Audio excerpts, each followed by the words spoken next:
Go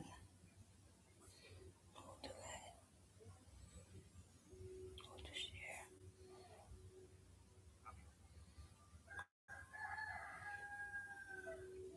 Go to live. Go to live.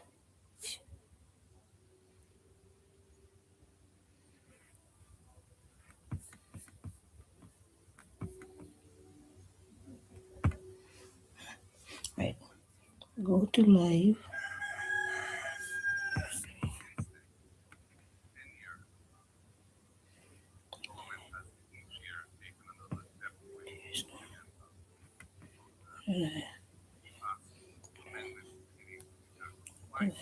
Share screen.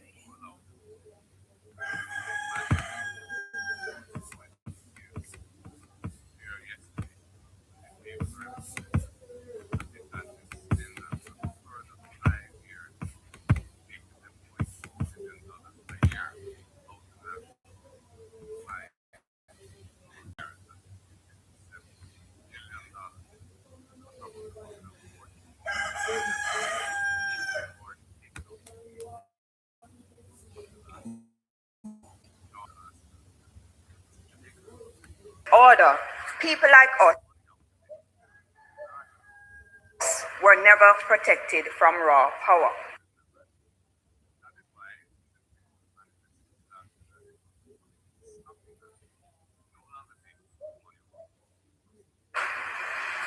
The Prime Minister said he was concerned about how we were going to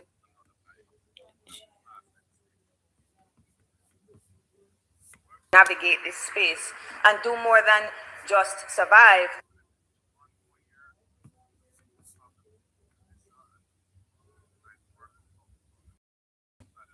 but thrive. And that we must learn from our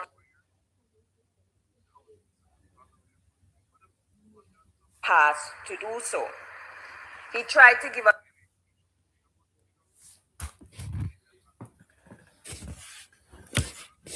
a history lesson, Mr. President, but I am the teacher.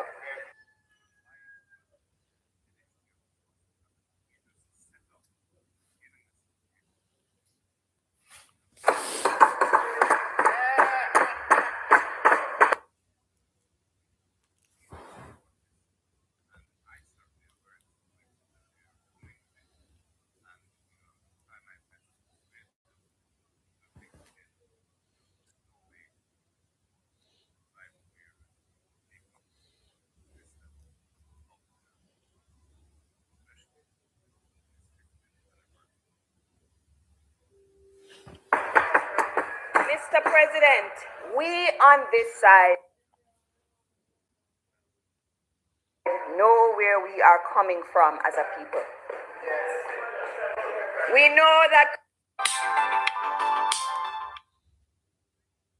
colonialism and slavery brought brutal violence into our midst as a norm, made us poor, made us self-doubting, made us think deeply about what a different world built on freedom, equal rights and justice could look like. We know our ancestors looked to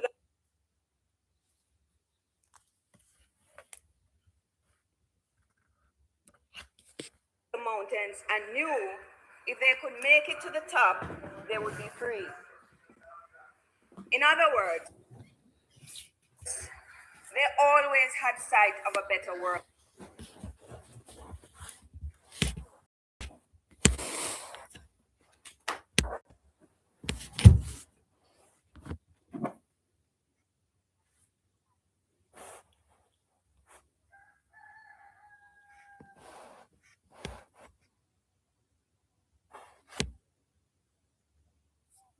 And were willing to fight for this land. We, the descendants of Africans enslaved in the Americas,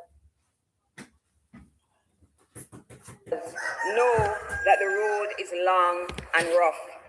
400 years.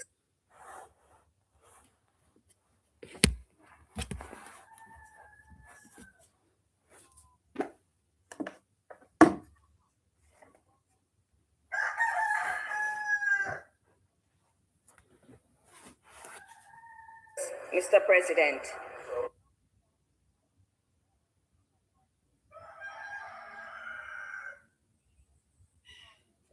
But we never get weary. We will always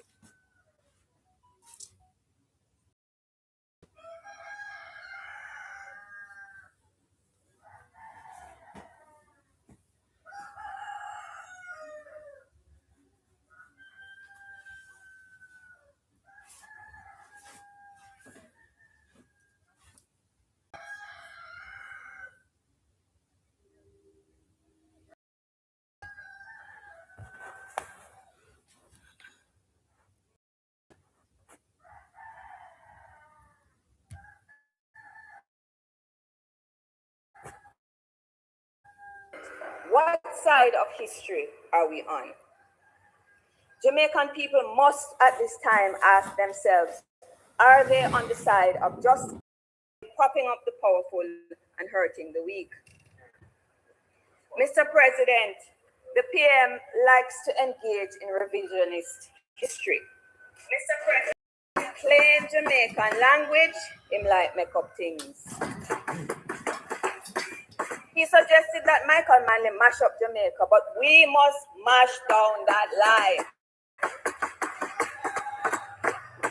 And to mash it down, we must tell the truth. The truth, Mr. President, will set us free. Let us start with the 1960s. Mr. President, the Prime Minister proudly declared that Bustamante's statement, "We are with the West," was somehow a principled one. Wasn't the West responsible for colonization or enslavement and oppression? Weren't our brothers and sisters in Africa fighting to free themselves from the West? In the Prime Minister's optimistic reading of the stewardship of the Jamaica Labour Party in the first 10 years of independence, he said, quote, "The period between 1962 and 1972 saw political stability, the fastest pace of growth and development of the Jamaican economy and the build-out of our institutions," end quote. Mr. President, we must smash down these lies. In actuality, the fastest period of growth was in the 1950s, continued into the 60s, and it began to slow towards the end of the decade. Mr. President, you might remember the Ethiopian song, "Everything Crash." That was released in 1968. And what did they say? They said everybody was on strike, down to the policeman. They said, and what one bad man in can't come go that evening. Poverty rose in the 60s. Urbanization surged.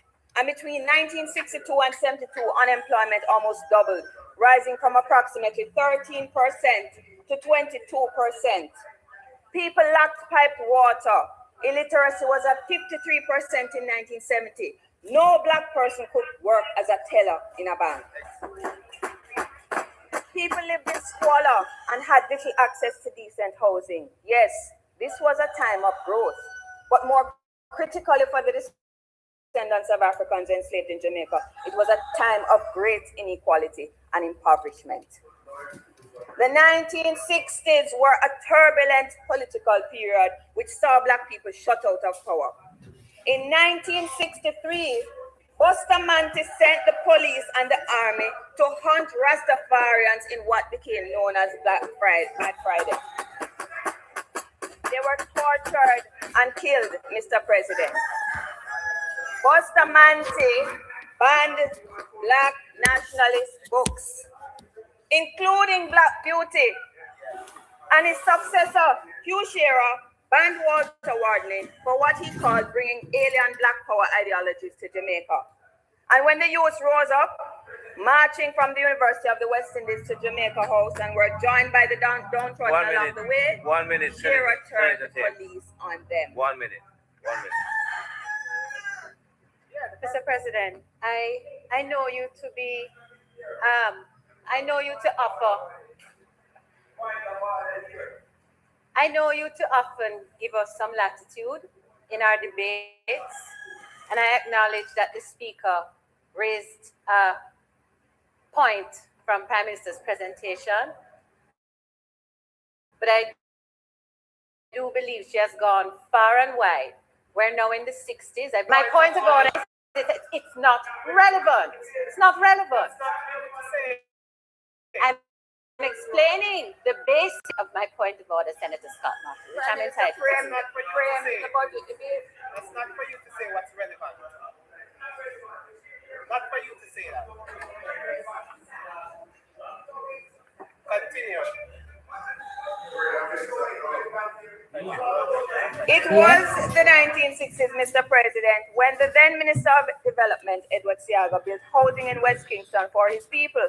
And to do so, he bulldozed the shacks in the shanties, burned them to the ground, and sent the police to take children away from their parents after they had been forced to sleep in Maypen Cemetery and on the sidewalks.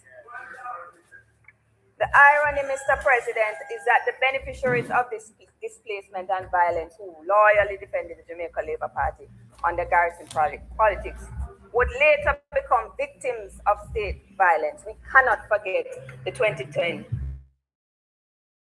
Tivoli incursion, Mr. President. 73 dead in just 3 days. 73 in just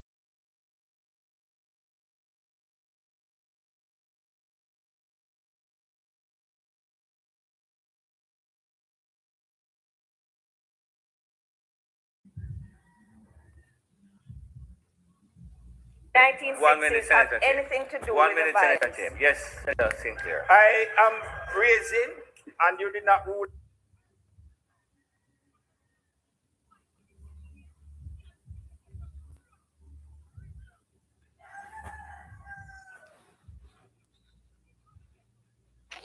On the point of order that was raised by. No, he did not.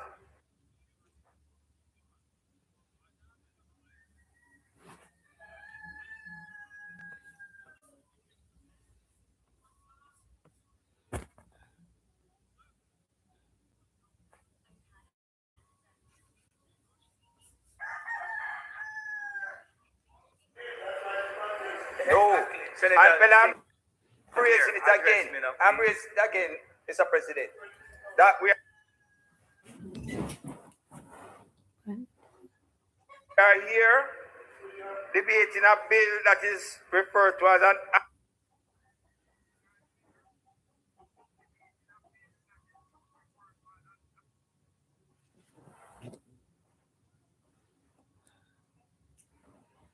to apply a sum out of the consolidated fund to this.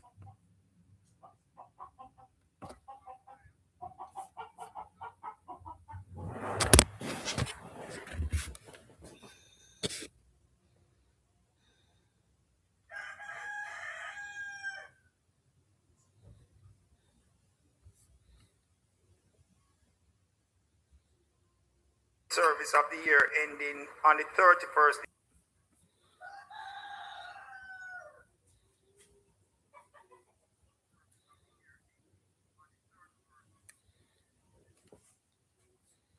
(2027) and the appropriate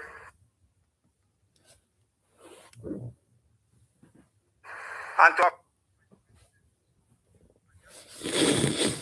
appropriate the sums granted in this session of Parliament. The comments that have been made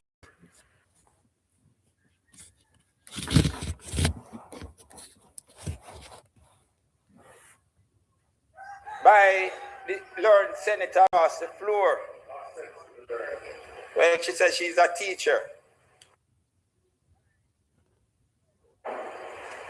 Mr. President, is not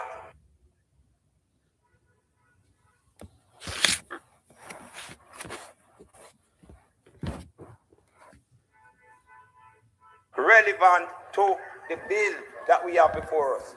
And the fact that it may have been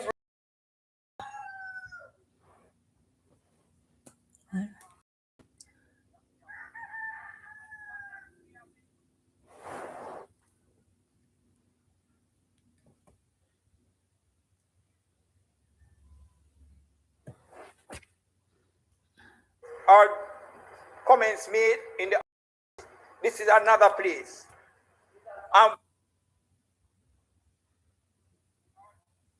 We have our own standing orders that must be applied. Make a specific and distinct ruling on the issue of relevance to the bill. Senator Tim,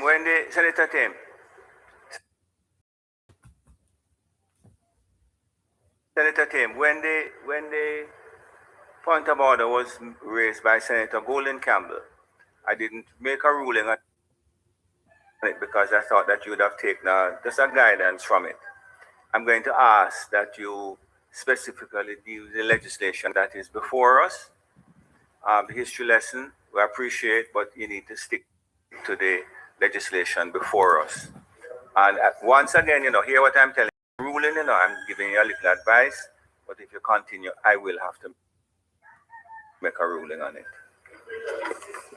Mr. President, the Prime Minister gave us some.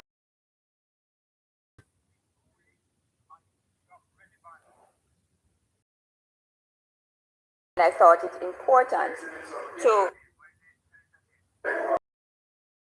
in order to speak to the provisions within the budget.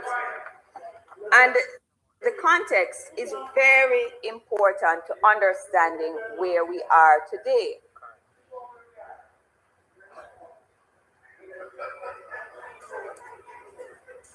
The question is, how will your side be remembered by history? I know for sure that Michael Manley was remembered well. The data tells us so.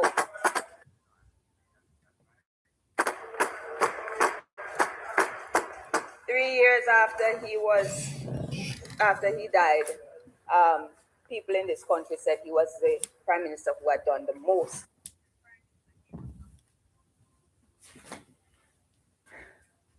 For the lot of Jamaica.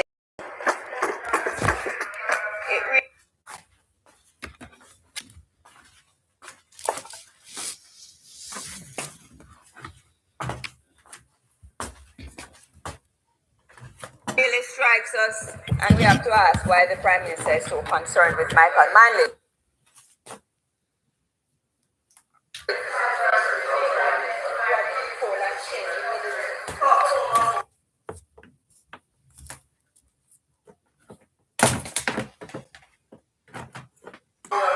We would like to know why he is so concerned with Michael Manley, and one really has to wonder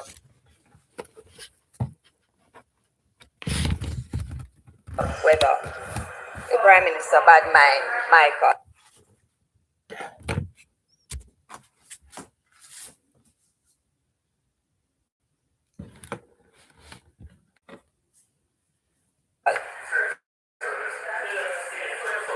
We have to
We have to wonder if the Prime Minister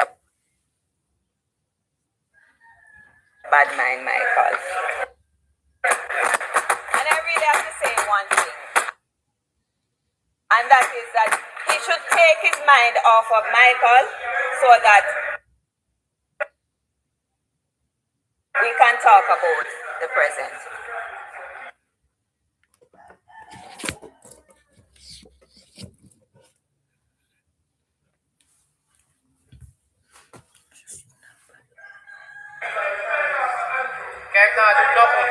In the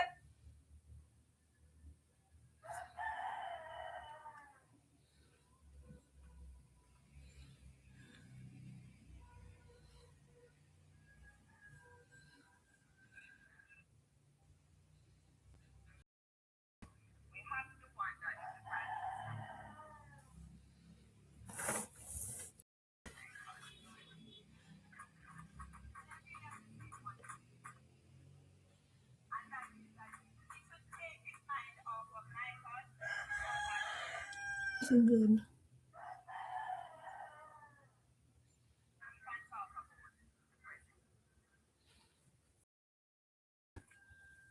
the 1970s, under democracy, that the Prime Minister problem with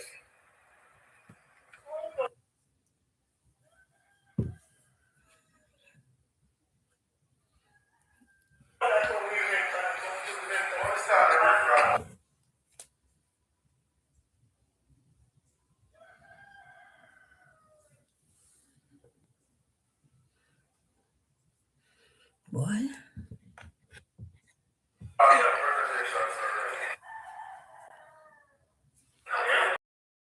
the Prime Minister told us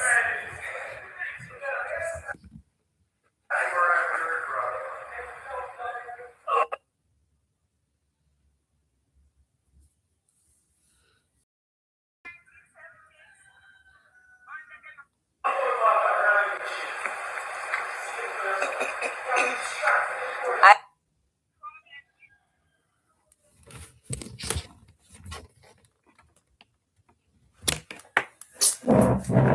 am well employed, Senator.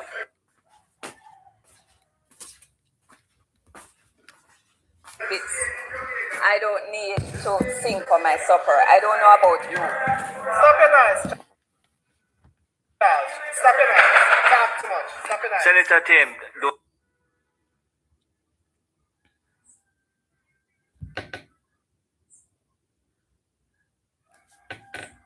not be distracted. You need to just get to your point in relation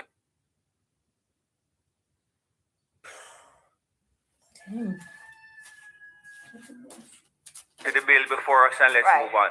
Senator Sinclair, let's your talk behavior about- is very uncharacteristic, you know.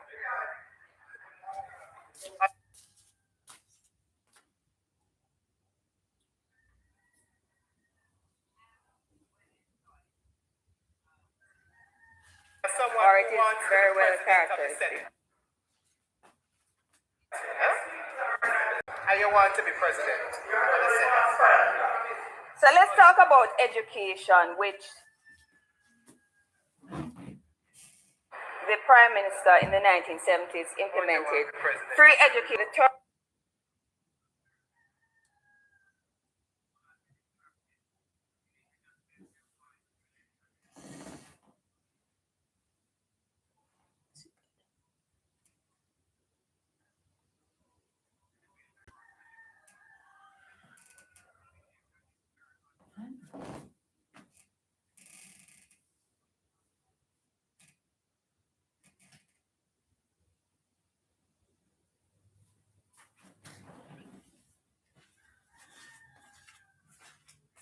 Tertiary level, so that people like our current Prime Minister, who according to him started in a one-room board house, could buy a decent house without turning to scamming. And there was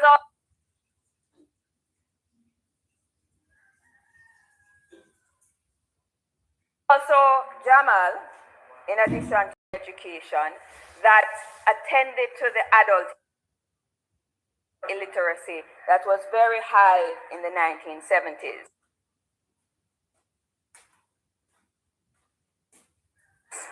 And that Jamal program was mobilizing people to work with those who were less educated in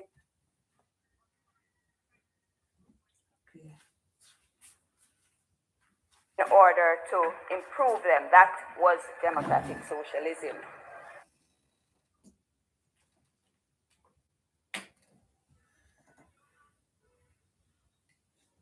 But where are we in education today? In his budget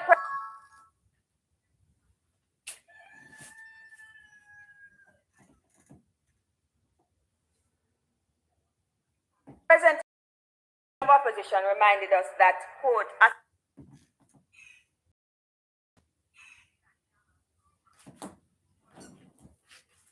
third of children leave primary school functionally illiterate and enumerate. Less than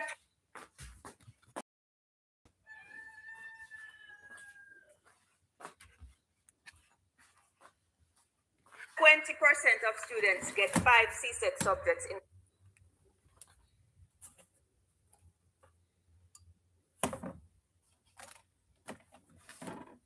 including math and English, and only around 16% of Jamaicans achieve tertiary qualifications. It seems to me, Mr. President, that while we were going in the right direction in the 1970s, we are now on the wrong path. Breaking ground on Team 2, breaking ground on 2 STEAM schools as promised by the Prime Minister will not address the gaps which currently exist, especially for those areas hard hit by Melissa and still facing high absence rates.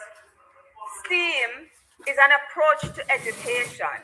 It doesn't need a special school, Mr. President. In fact, it should be mainstreamed within the education system. It is not a fix to an education system that does not even guarantee literacy. Why then, Mr. President, is the Prime Minister wanting to blame the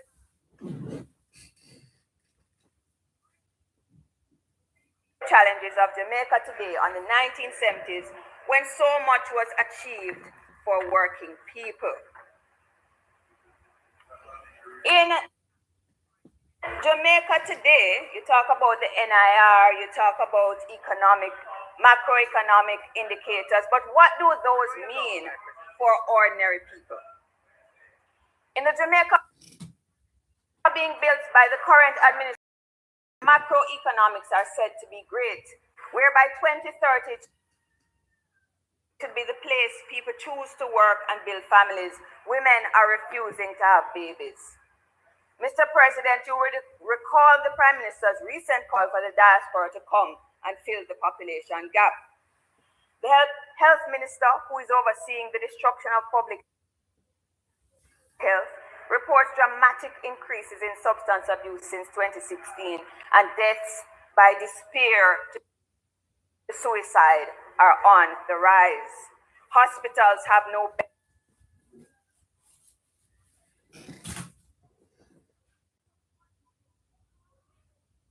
medicine, or drinking water for patients.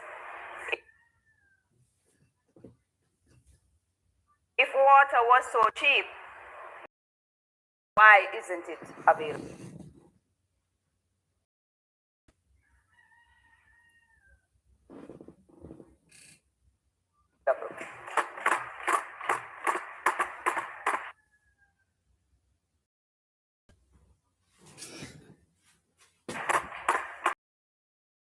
With all the touting of numbers about the decline in poverty, now that we have the 2023 survey of living conditions, we see that whereas 8.2% population falls below the poverty line, another 9.5% are just above it, meaning 17.7% of the population are critically poor. The poverty line for an individual was estimated at about $5,000 per week in 2023. When compared to 2019, the was less than inflation. Worse still, food consumption makes up a greater portion of poor people's spending, and food inflation was higher than overall inflation.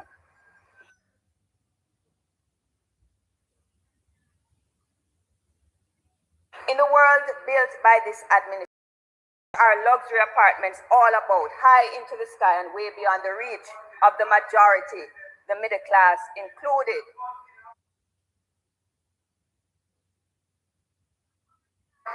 Where is the affordable housing we were promised 10 years ago, Mr. President?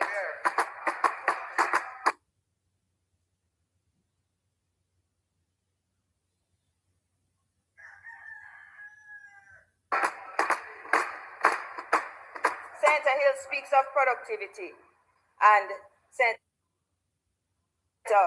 Tomlinson, you spoke to the waste of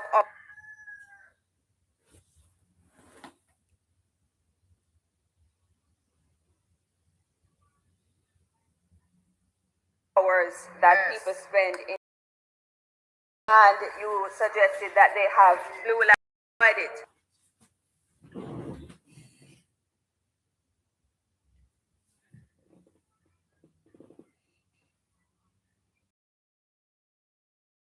Mr. President, they are creating quality in the system.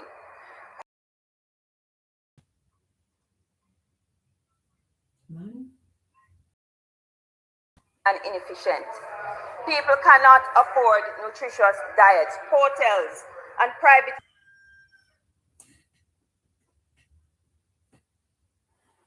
control the beach, and the masses of the people are denied access. The tourism minister has consistently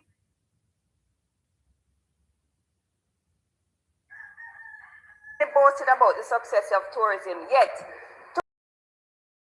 tourism workers have had to take to the streets in recent wages and working conditions. They are mainly non-unionized contract workers subject to the vulnerabilities of the sector to external shocks, including natural disasters.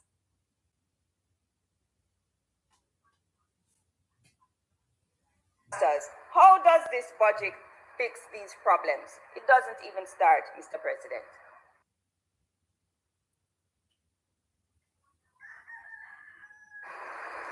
Mr. President, the government's Melissa rebuilding plans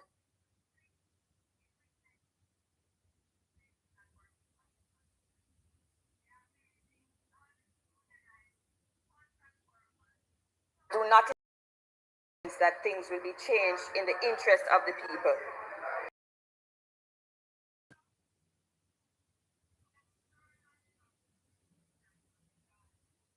Though the Prime Minister reiterated the PNP's base, his flagship projects of expanding tourism and highways to get tourists across the island. Relatedly, Mr. President, the Prime Minister framed the conflict around beach access as a planning issue.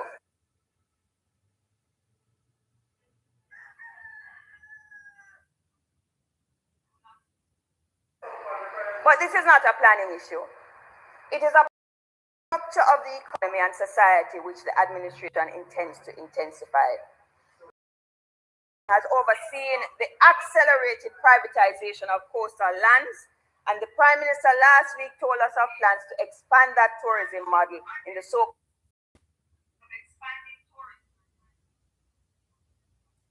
resurgence after Melissa. Those plans do not give confidence that the tabled beach access policy will actually expand access.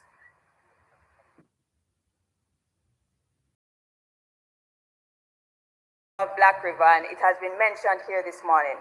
Mr. President, I found it most fantastic. Extolled the Georgian wooden houses along its waterfront, the masonry buildings, the civic structures of the sea, which he said all spoke to a town of character, history, and dignity. The President, the landscape was littered with relics from slavery, and now we are meant to imagine it as a place of boutique hotels and restaurants. What is a place for locals in the town, Mr. President? Will they serve as at these restaurants and hotels? Has the government what they want for their town? Will Black River become? We have been promised an export port in St. Thomas and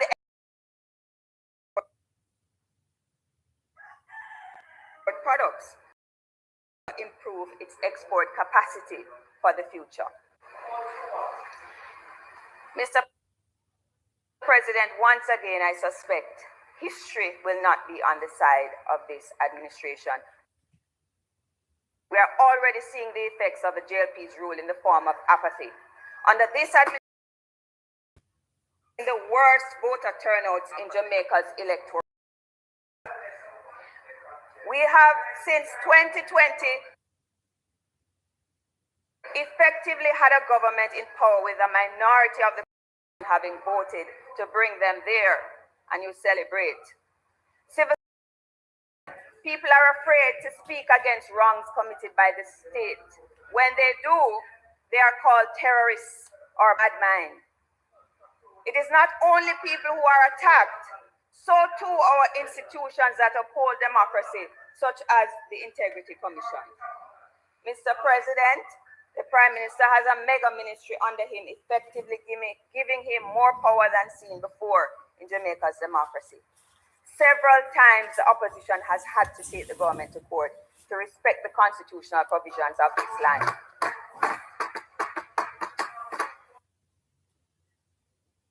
And as I listened to the Prime Minister's blast of acronyms related to Melissa Reconstruction,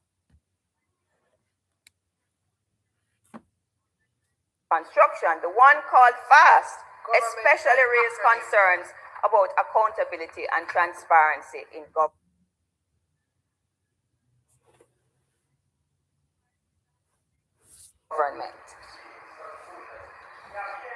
He said FAST will allow the government to engage with unsolicited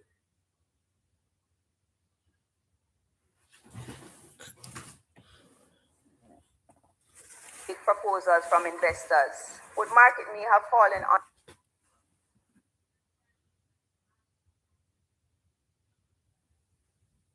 under this category?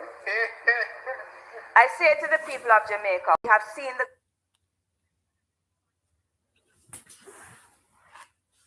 government's approach to governance over the last 10 years, and now more than ever, it is on all of us to be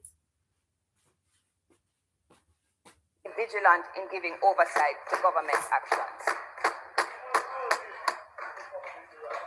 We have been hearing how Jamaica has built one of the most credible macroeconomic frameworks in the developing world.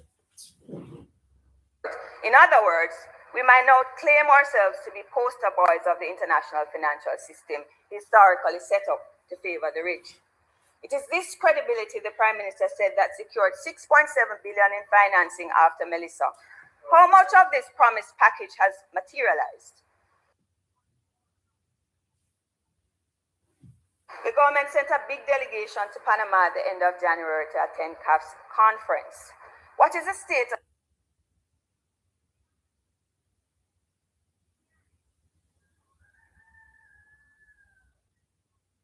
the $1 billion loan from CAF?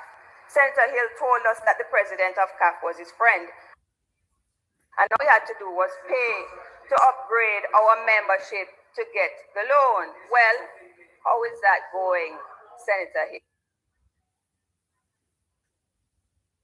Hill? I am not misquoting you. I am not misquoting you. Senator Duncan this morning expressed concern about public sector wages in the budget, but debt payment takes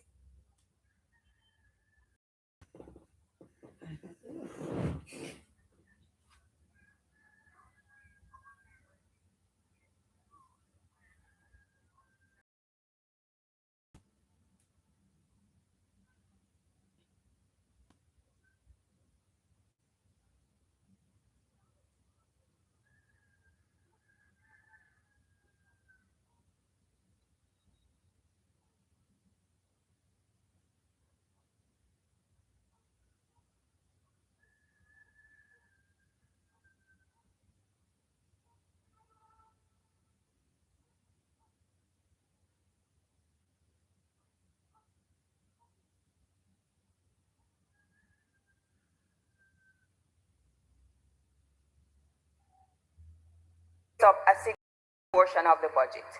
It is the second largest item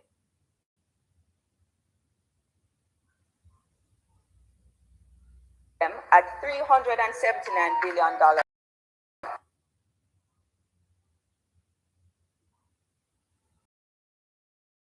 Multilateral and bilateral loan account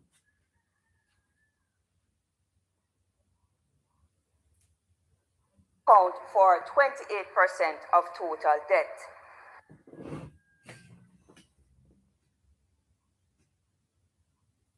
Mr. President, why haven't we used the credibility the government says we have in the international community to secure debt relief after the passage of Melissa? We're told how unprecedented the storm was. It means, therefore, that we should rethink things like the commitment to debt to GDP ratio of 60% in the near future. Mr. President, to quote the Prime Minister, debt servicing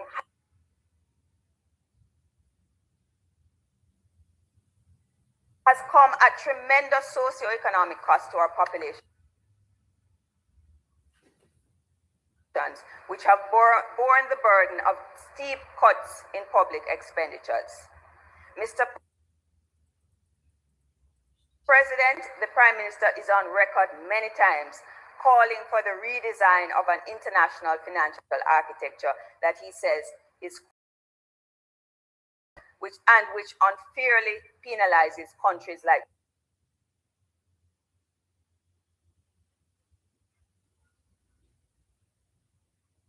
Jamaica with high borrowing costs while ignoring our vulnerabilities. Is it now the time to call for more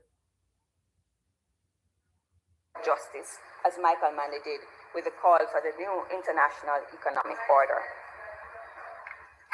Mr. President, the Prime Minister claims his administration's foreign policy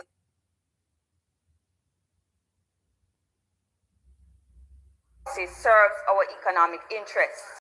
He told us that foreign policy is about having a clear framework of principles and values. But what are these principles and values guiding us, and whose interests do they serve? We see it in the name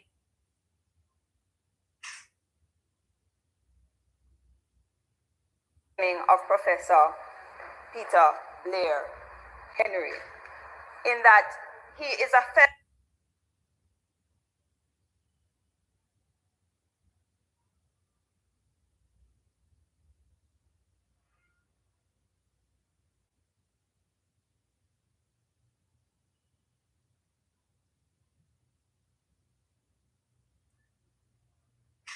at the most conservative and Republican affiliated Hoover institution. What will more neoliberal thinking or trickle-down economics mean for ordinary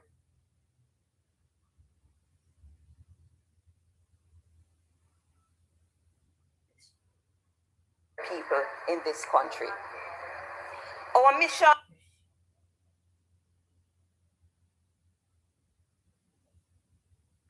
this side is to serve the many, not the few. And we know that real transformation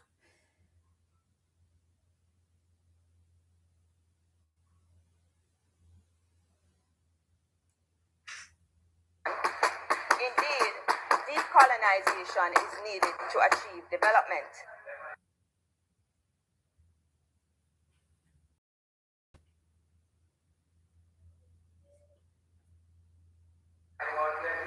Mr. President, the leader of the opposition's proposal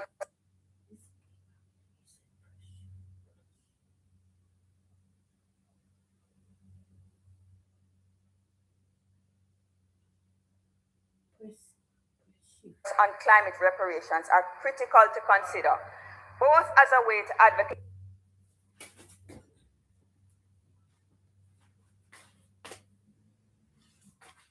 for ourselves in the world and a way to rethink our society. Global discourses of climate reparations have not left out the need for debt relief. Climate reparations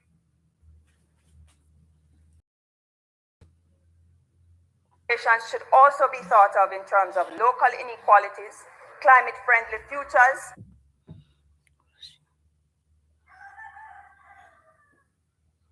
righting historical injustices, and gender justice that alters the power relations between men and women.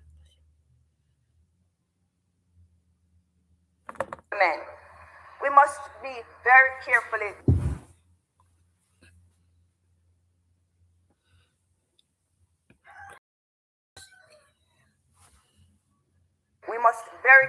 consider where we should seek, given our history and now after Melissa.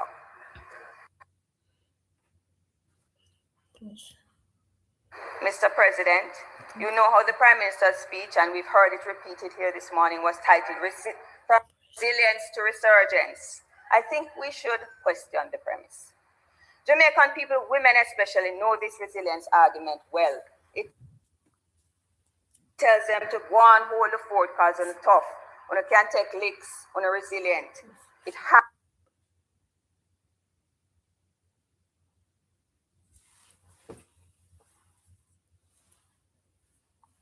hides our burdens. The Prime Minister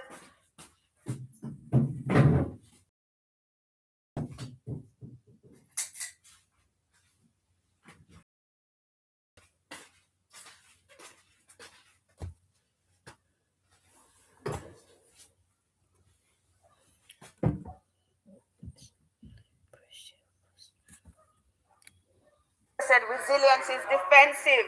It is the capacity to absorb a blow and remain standing.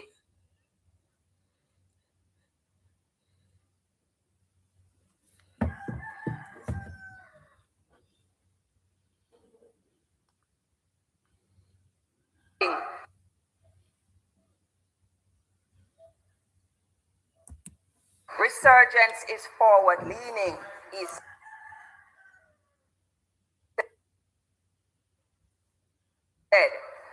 Isn't it time, Mr. President, to seek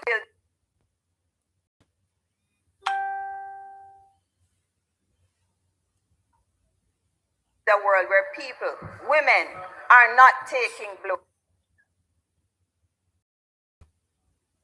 blows? We should ask the people of Jamaica what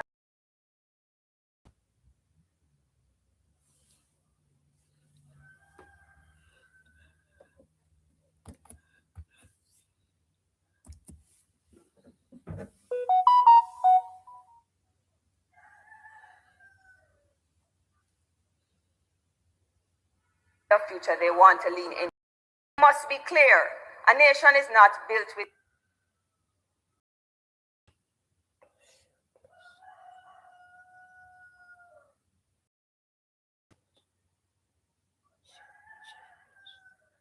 concrete, Mr. President.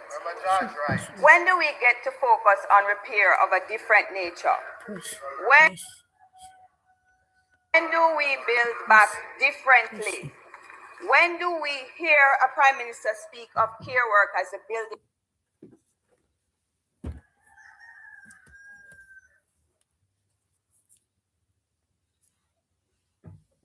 block of this nation.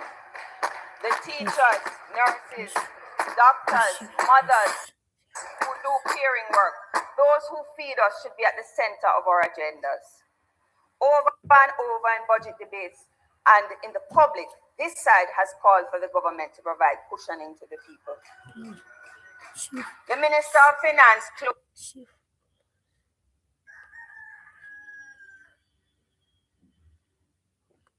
the debate by saying this budget will build a caring economy, a compassionate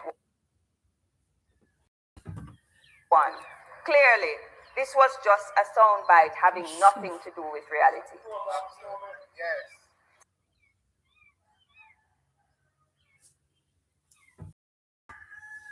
Can come to speak of and build human security instead of war on this and that. To rethink tourism dependence and expand the economic base through education by fixing the basics and engendering creativity.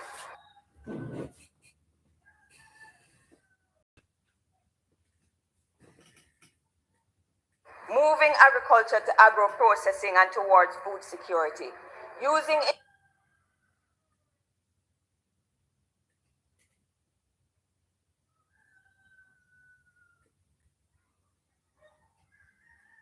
indigenous knowledge of plants to make medicines. Building on the creative output of our people, expanding renewable energy and mobilizing the nation around values of respect, care,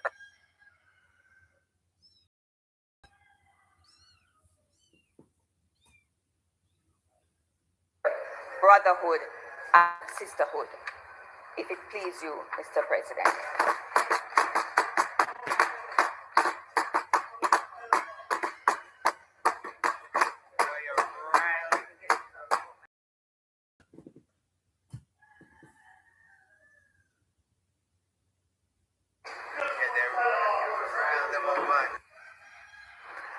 Thank you, Senator Tim.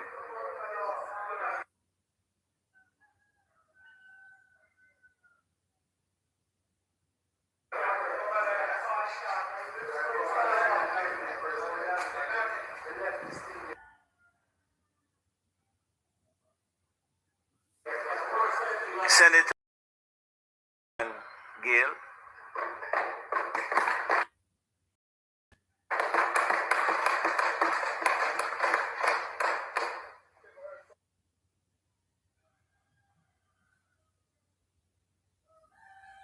You know, President, after that presentation,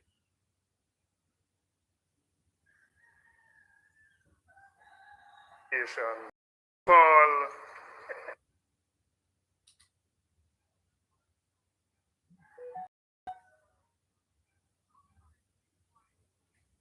a bit of guidance I got from my grandmother.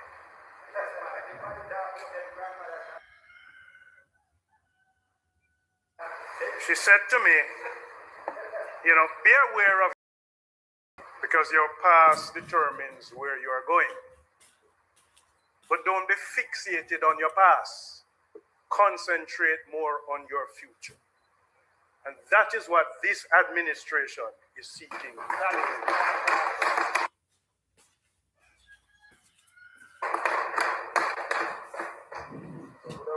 I would have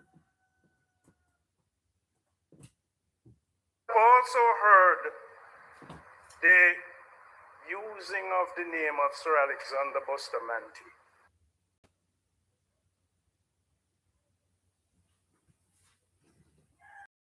Honorable Hugh Lawson Shearer in a very degrading manner. I want to remind this fact that Sir Alexander Bustamante and the most honorable Hugh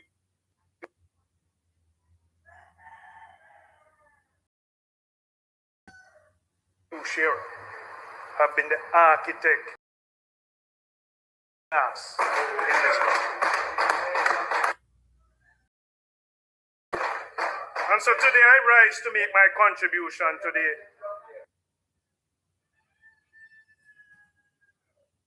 appropriation bill As a government senator and a representative of the trade union movement, committed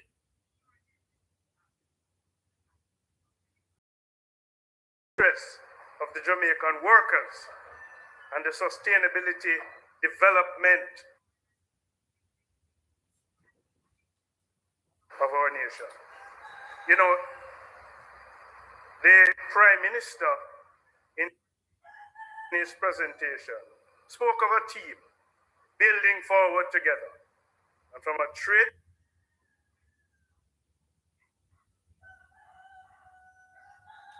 union perspective, slogan, it is a call.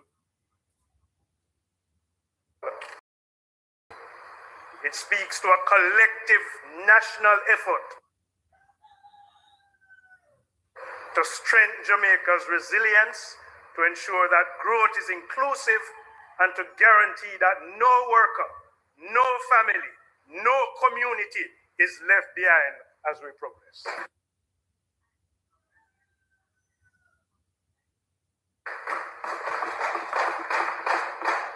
President, I'm happy to be a Jamaican today. I'm happy to be led by a government that has been tried, tested, and also proven.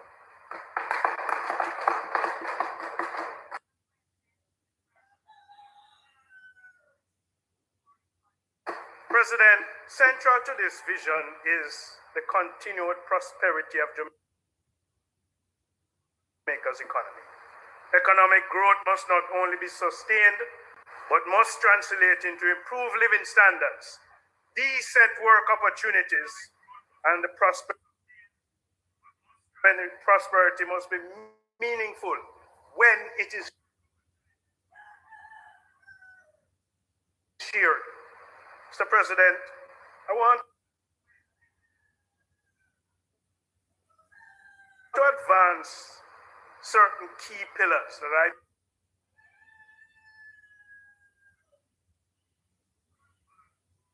believe must remain at the forefront of our national strategy.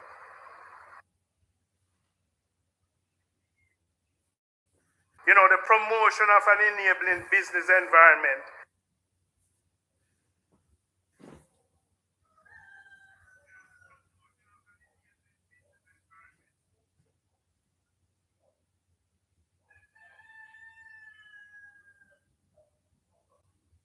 that fosters investment, innovation, and entrepreneurship. And my colleague, Senator Keith Duncan spoke about that this morning. The strengthening of our economic structures to ensure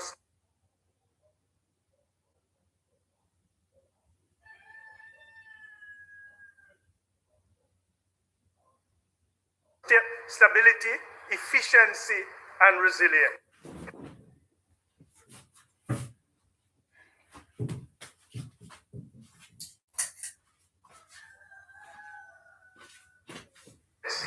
Mr. President, I am of the profound view that the development of an internationally competitive industrial framework of thriving in the global marketplace. We are no longer operating in borders. We are competing with the entire world, and we must prepare ourselves for that frontier.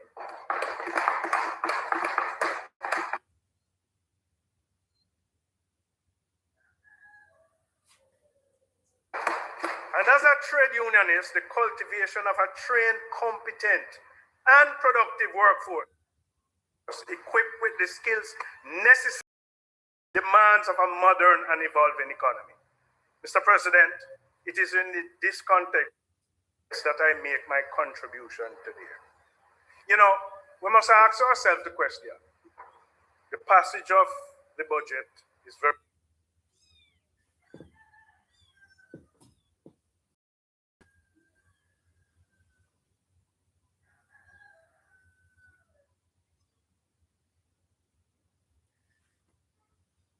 very important.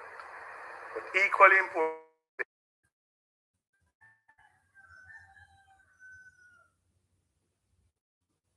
the execution of the budget.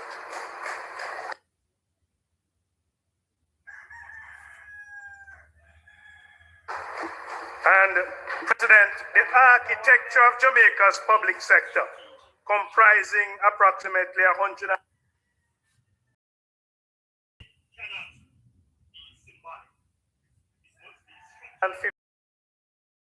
including statutory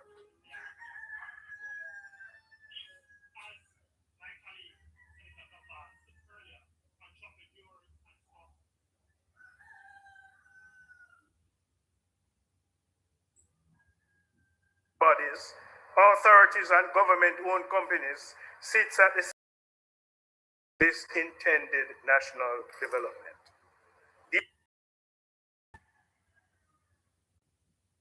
These entities are not just peripheral, sir. They are the machinery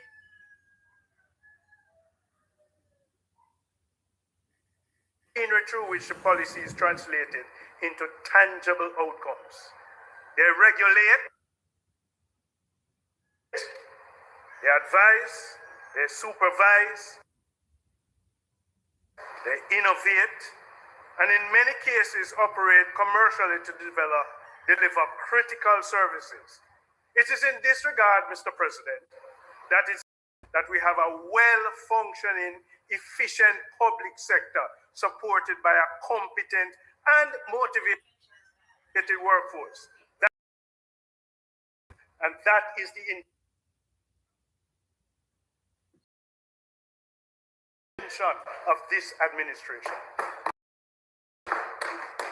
President, a strong, efficient public sector is essential for the effective execution of the national budget.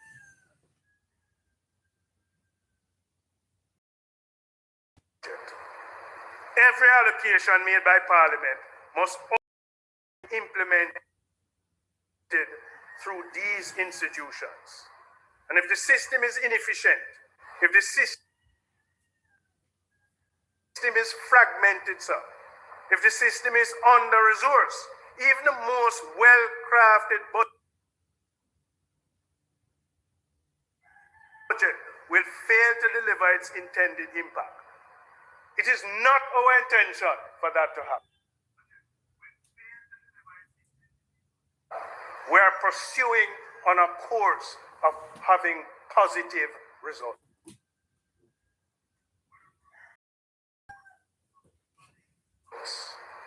President,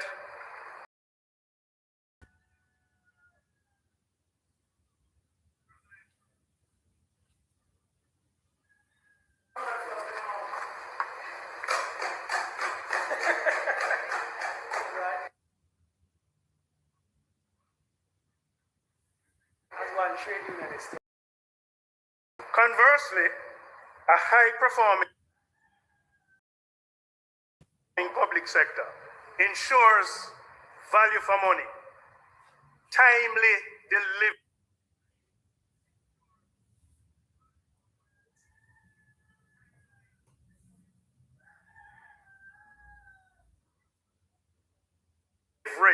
of services, and the advancement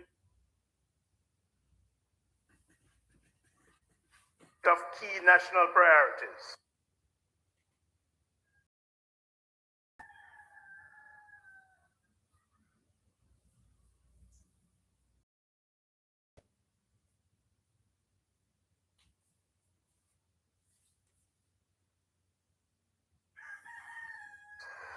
You know, this is the agenda of this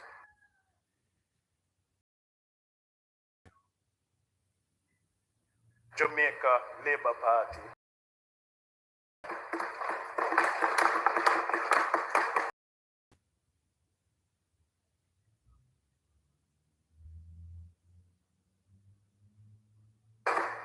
And so we believe in the transformation that the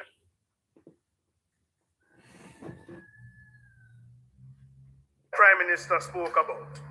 We believe in the transformation and that it must remain deliberate and must be a sustained process. Mr. Believe in operational efficiency and accountability. We also believe in encouraging the transition to support digital transformation. But we also believe in the institutional alignment, ensuring so that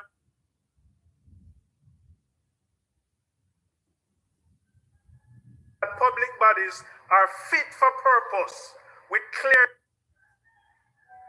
defined mandates that align with the national development goals, including rationalization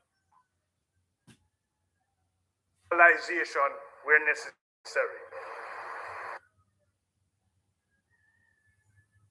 However, sir, transformation must be people-centered.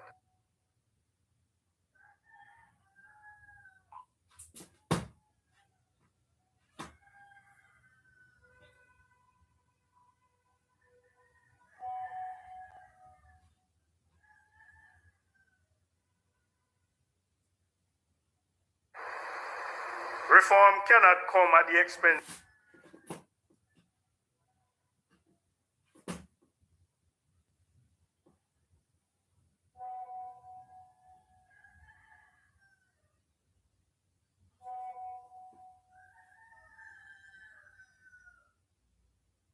of workers. Rather, it must bring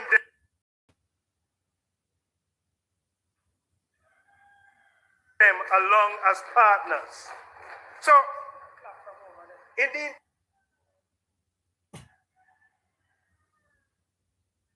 intention has to be meaningful consultation and engagement.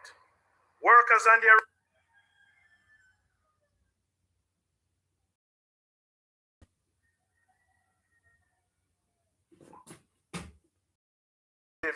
must be involved in the reform process from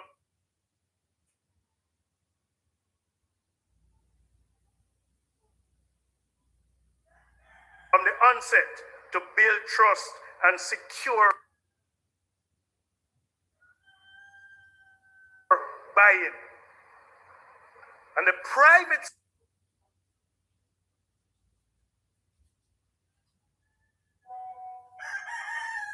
sector indicated that earlier. That need to have that cohesion, that collaborative approach. President, we also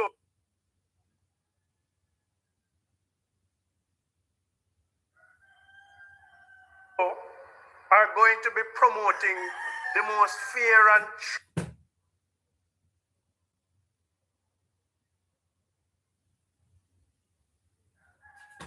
transparent transition mechanisms. But central to this, and for the aspect of the workers, we have to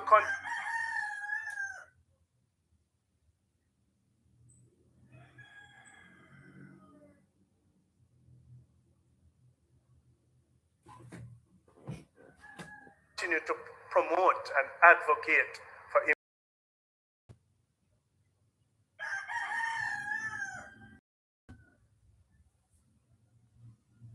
working conditions and the supporting tools.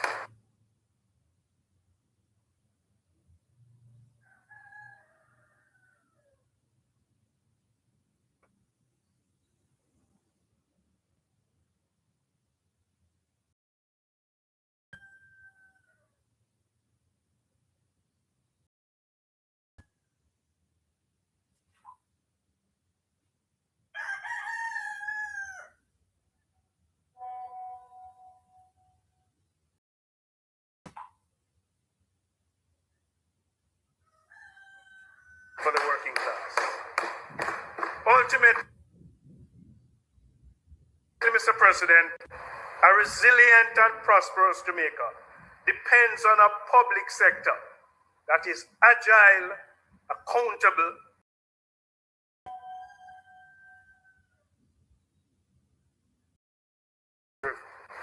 Transformation should not be viewed as a one-time exercise, but a continual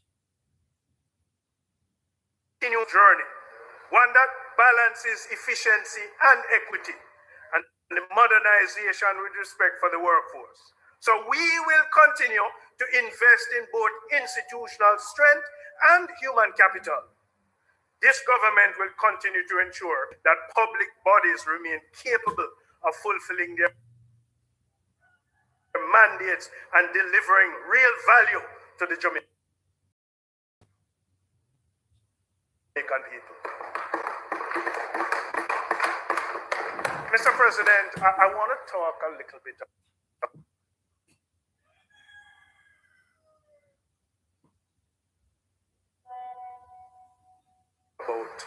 public sector compensation.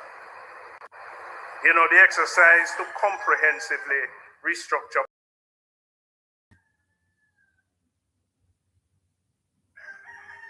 wages and salaries over the last one of the most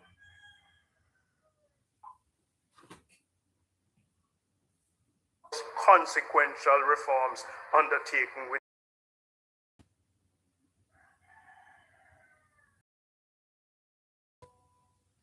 as public administration in recent history.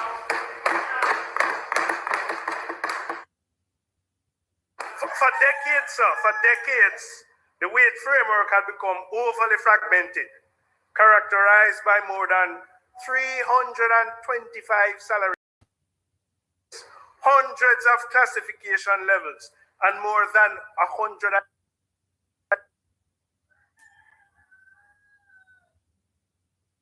185 allowances. This complexity, sir, not only made administration difficult, but also produce inequities, inconsistencies, and a lack of transparency across the public service. What this reform exercise has meant for the public sector is fundamentally to establish some sort of order and a coherent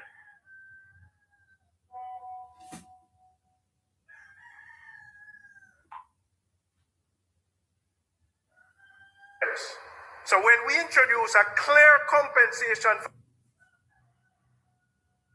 philosophy and policy, we have standardized pay structures, rationalized allowances, and ensure that jobs of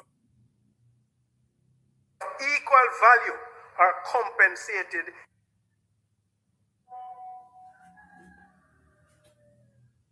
in a fair and consistent manner. Mr. President, importantly, this independent review, because many people take it that, you know, it was solely government led. It was an independent review done by an independent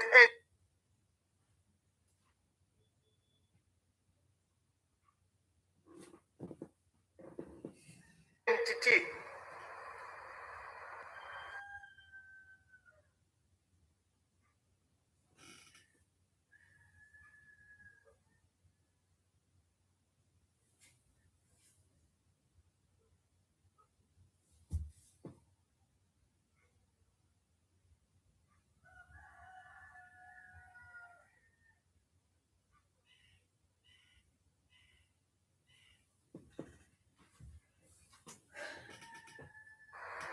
And the process was intended to treat with all categories in the public sector,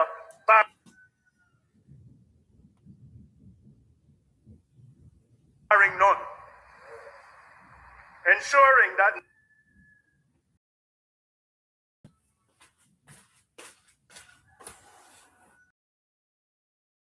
excluded and that disparities, whether historical or would be addressed in a systematic way. So I'm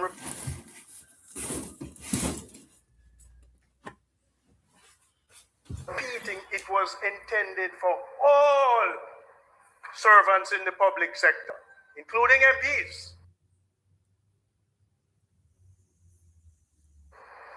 including cabinet ministers, It wasn't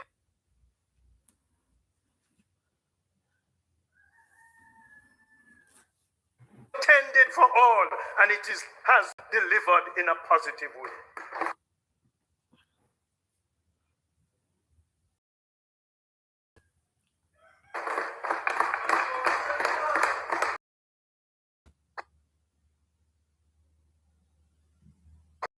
Targeted outcome of reducing the wage bill to GDP ratio of 9% speaks directly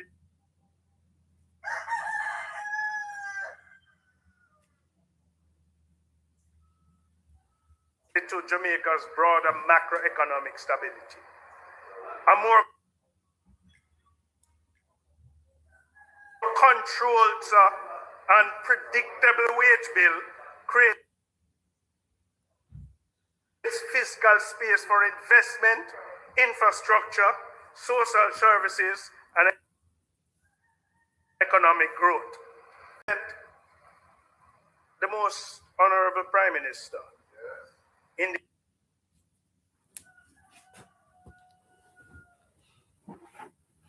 indication that future wage increase will be linked to productivity and GDP growth, represents a profound shift in approach. Indeed, he stated in his presentation that it is a paradigm shift. He also indicated that it may be controversial. I don't believe that it ought to be viewed. A responsible trade unionist, we must recognize that sustainable wage growth cannot be divorced from the productive capacity of the economy. And if wages rise without corresponding increases in the risk including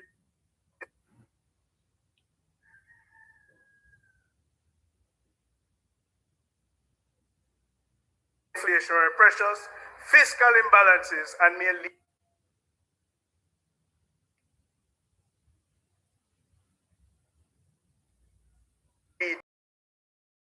to encounter threats of job security.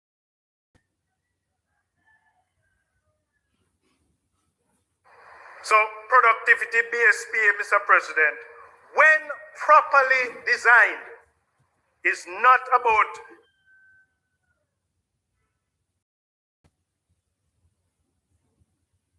denying workers increases.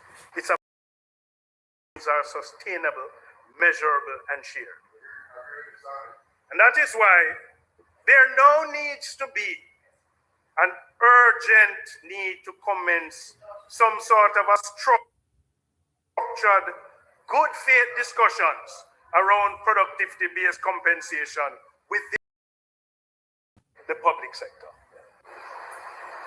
And I believe such a then must form part of a broad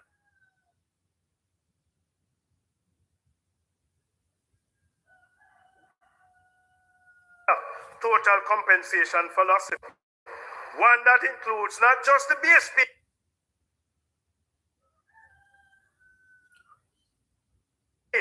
but reward,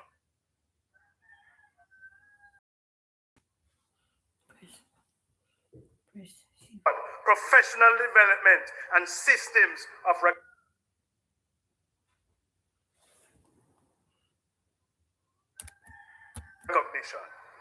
President, we're in the midst of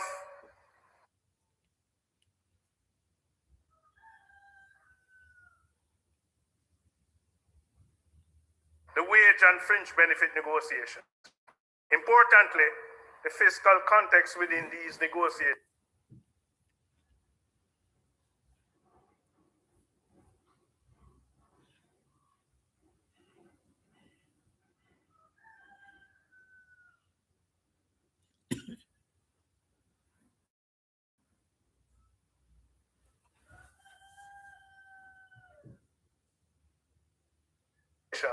are taking place and provides positive signals.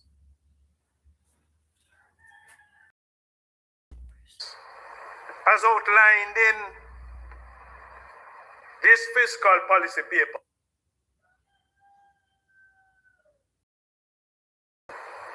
of 2026-27 under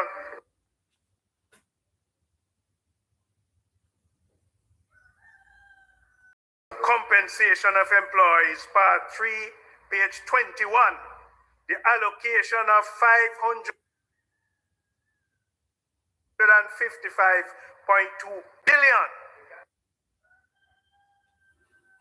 includes a contingency provision of approximately 42.8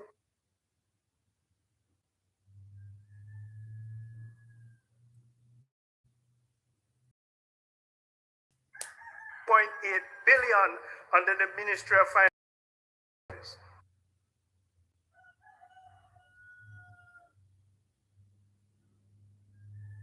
President, this contingency is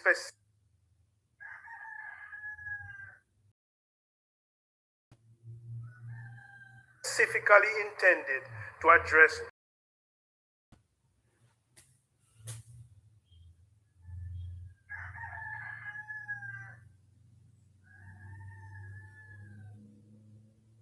wage rates and retroactive payments arising from the public sector wage settlements.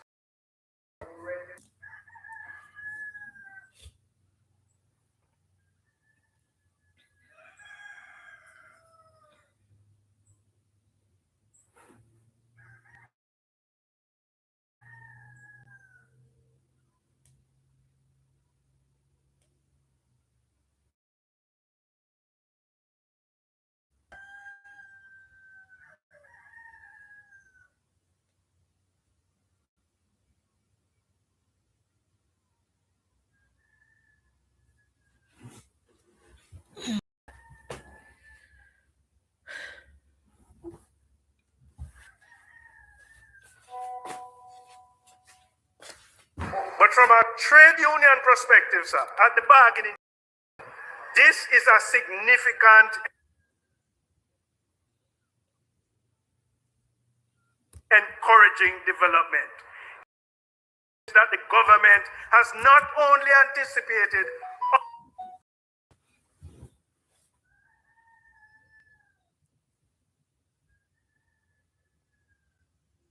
ongoing negotiations, but has also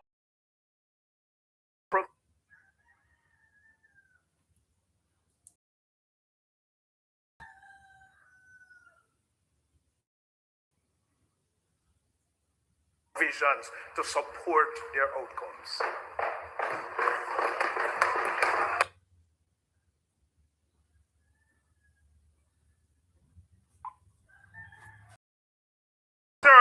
Strengthens the credibility of the process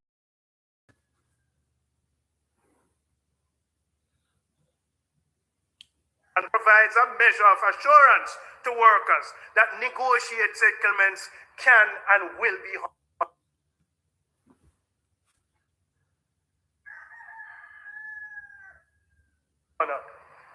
Sir President, in practical terms, it creates a space for meaningful engagement, allowing both parties to negotiate in good faith with the understanding that there's fiscal room to accommodate adjustments. It also, sir, reduces the likelihood of delays in the implementation or payment, which historically, sir,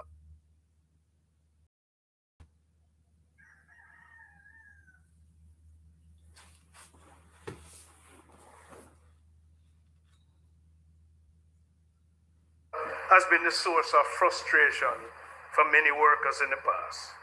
So therefore,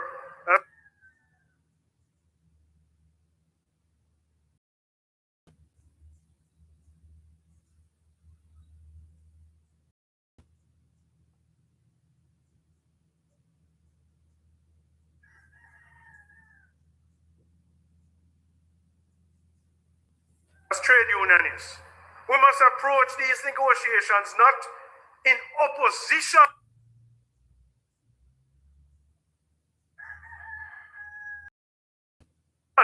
to reform, but as partners in shaping a modern,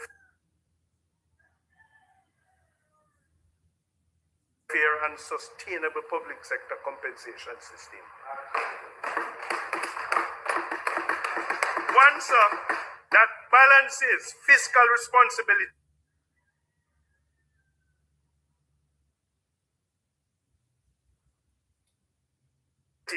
with the legitimate expectation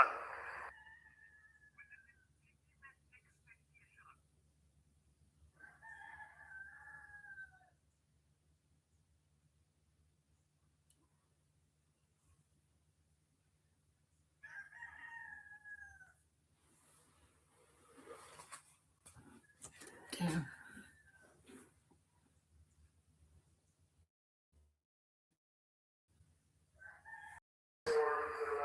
Mr. President, for Jamaica to truly build forward together and secure sustainable at the heart, no single stakeholder can achieve it alone.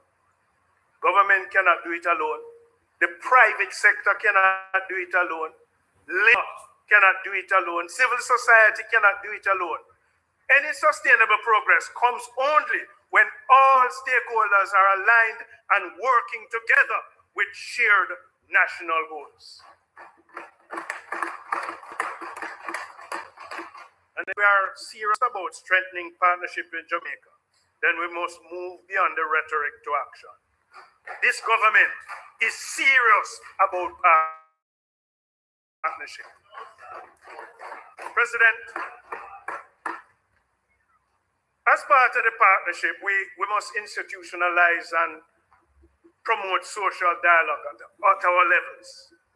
We must respect and strengthen the collective bargaining processes at all levels. We must commit to transparency, and we must engage stakeholders early at the design stage of policy, not after decisions have already been made. While partnership ensures that we move in the same direction, productivity, sir, ensures that we move fast enough to achieve our goals. And so, let us continue to invest in our people. Let us continue to embrace technology and digital transformation. We must all work to improve public sector efficiency. President, in practices, we must continue to upgrade our infrastructures. Let us all, and we must ensure that wage growth is aligned with productivity growth. But President, if we are truly must improve this productivity, there are certain safeguards that we must promote. You know, too often productivity is equated with longer working hours that cause fatigue and it reduces efficiency. Too often, sir, workers' well-being is ignored, and through burnt out, low morale directly reduces output. So we have to, if we're going to promote productivity, we have to change the mindset where leaders must focus on improving systems, removing bottlenecks, and simplifying processes. And we must invest in the continuous training and development results. President, there has to be a harmony between partnership and productivity and the people if we're going to survive. And that is how we will truly build forward together.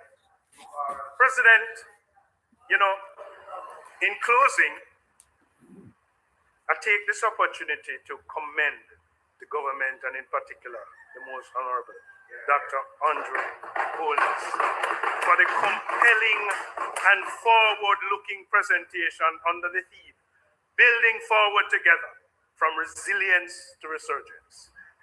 In my mind, sir, this is a declaration of an intent and a roadmap for transformation by government. It speaks to a Jamaica that is not only recovering, but rising stronger, more inclusive, and more prepared to meet the demands of a modern, competitive global economy. As I've said, we are not operating with any borders. We are operating in a world competing in a dynamic, changing environment, and we must prepare ourselves for those future challenges. The announcement brought forward, sir, reflect clear and deliberate vision from national advancement. Investment in infrastructure will not only modernize our country, but will also stimulate economic activity, generate meaningful employment opportunities for our people. The continued support through the National Housing Trust for essential workers demonstrates a government that recognizes the dignity of labor and the importance of access to affordable housing. President, equally important are the measures to improve the lives of the working Jamaicans. Further movement in the national minimum wage is commendable. It puts continued commitment to increasing the income tax threshold is a strategic force on building the skills needed to improve the Jamaican workforce. Promises made, promises kept by this administration. President, these are not just isolated policies. They are part of a cohesive framework aimed at empowering the working class and strengthening the productive capacities of our nation. As we deliberate, appropriateness is built on partnership, productivity, and a purpose with the people. They are part of a cohesive framework aimed at empowering the working class and strengthening the productive capacity of our nation. Mr. President, it is a time when government, labor, the private sector, civil society must move in unity with a shared commitment towards national development. Let us therefore support this budget with confidence, with responsibility, with a clear understanding that the decisions we make here will shape the future of Jamaicans for generations to come. Senator Tomlinson somehow has vacated the room. But we must have that understanding and confidence that Jamaicans need to work to stay here and not to deliver anywhere else. There should be no greener pastures. Let us water our pasture so that it becomes greener. Let us therefore support this budget with confidence, with responsibility, with a clear understanding, sir, that the decisions we make will shape the future of Jamaica. May we continue together to build forward a stronger, fairer, and more prosperous Jamaica. I thank you, Mr. President.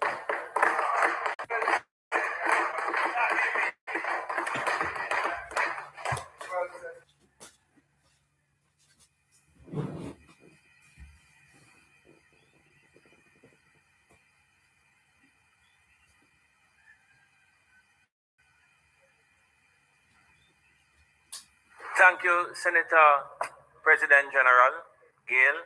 I couldn't help but notice that you were well supported during the entirety of your presentation by your colleague, President on this side.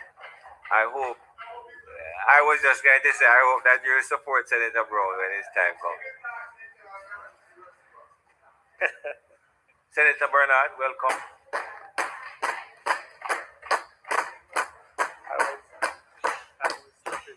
Senator Cavan, that's your tapping for me. I was cheering for you and I was cheering for you. Thank you very much, Mr. President.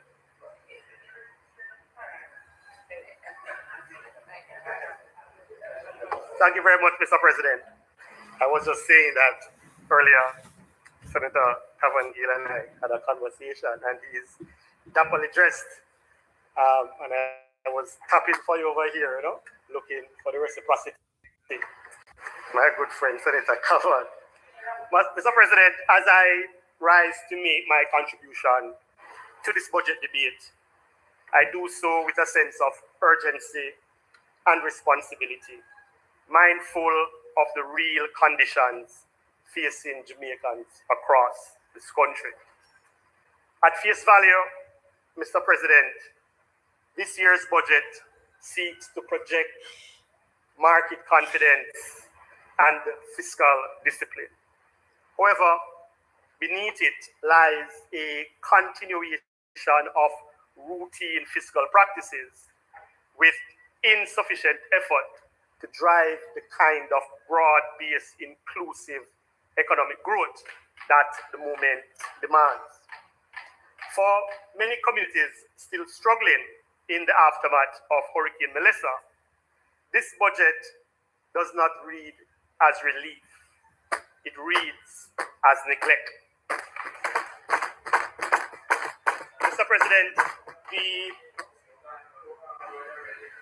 Mr. President, the Planning Institute of Jamaica has estimated losses of approximately 1.95 trillion, some 56.7% of GDP.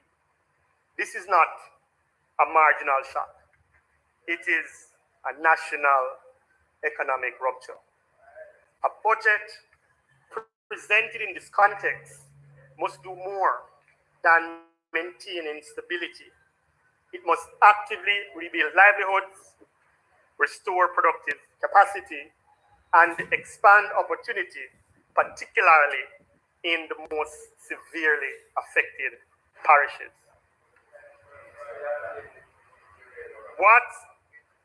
What we have instead is a fiscal framework that falls short of responsibility. It does not adequately confront the scale of the recovery required, nor does it meaningfully broaden the economic base and economic participation. Mr. President, at the center of any serious recovery strategy must be the micro, small, and medium enterprise sector. If recovery is to be rapid, resilient, and inclusive, then the MSME sector's strengthening and revitalization is not optional, it is foundational. In this regard, Mr. President, we have been presented with three primary interventions. The Development Bank of Jamaica's M5 financing facility, the Business Restoration Initiative under the Ministry of Industry, Investment and Commerce, and continued support through the Jamaica Business Development Corporation, particularly under the Digital Jamaica program. Mr. President, I have been associated with the MSMEs for years, and I've been engaging and following accordingly. These are repackaged initiatives masked as innovation. More importantly, Mr. President, they are not sufficiently aligned to the realities facing the majority of MSMEs, particularly, Minister, those operating in the micro and nano sectors. The DBJ's allocation of 1.4 billion to the M5 program is predominantly debt-based support, with eligibility criteria that favors firms with formal credit history. This structure systematically excludes a large portion of the aforementioned MSME sector, the very enterprises that most need the support at this time. Loans have their place, but in a recovery context, this magnitude, what is required is more balanced with grants, simplified access mechanism, and you know of this criticism of the DBJ minister, simplified access mechanism, and parish-level targeted, reflecting the diversity of informality across the MSME sector. Without this, Mr. President, recovery risks becoming an illusion, visible in policy statements, but absent in the lived experience. Mr. President and Minister, yes, he saw the event yesterday, and we welcome the Ministry of Finance move to engage more MSMEs in state procurement process. We saw it. Go ahead and applaud it. Go ahead and applaud it. However, Minister, we are calling for the consideration to be given to repealing certain aspects of the set-aside order of 2019. Amending Section 5, Minister, would immediately expand the range of procurement opportunities available to MSME and unlocking, as clearly you are attempting to do, more participation across multiple sectors and value chain. So, Mr. President and Minister, we look forward to the inclusion of the MSMEs, and we will be tracking the extent to which they are able to access the 20% of government procurement of goods that is promised. Mr. President,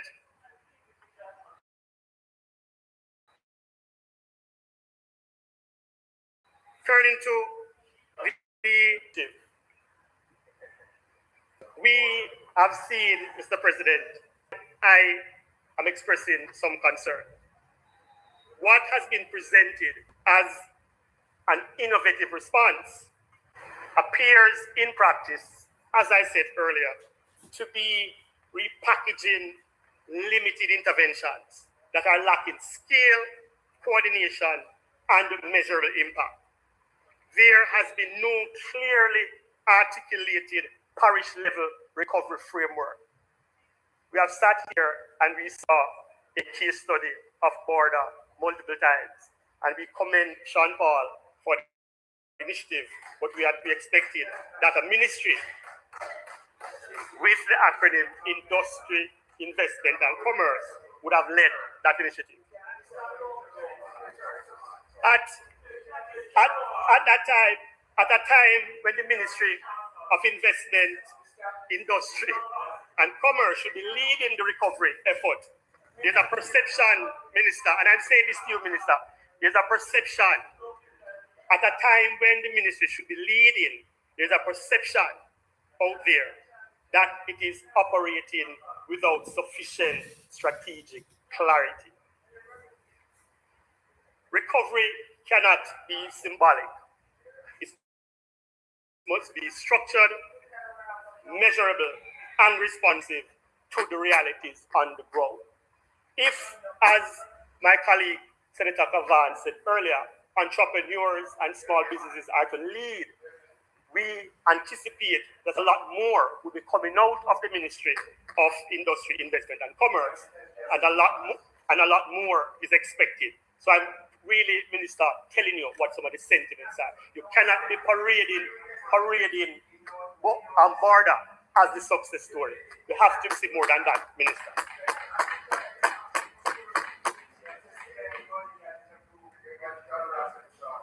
I spoke earlier, Mr. President, of policies by the government under this budget that are inimical to growth. Mr. President, the proposed revenue measure of 15% tax on digital service is one such that we see as inimical to growth.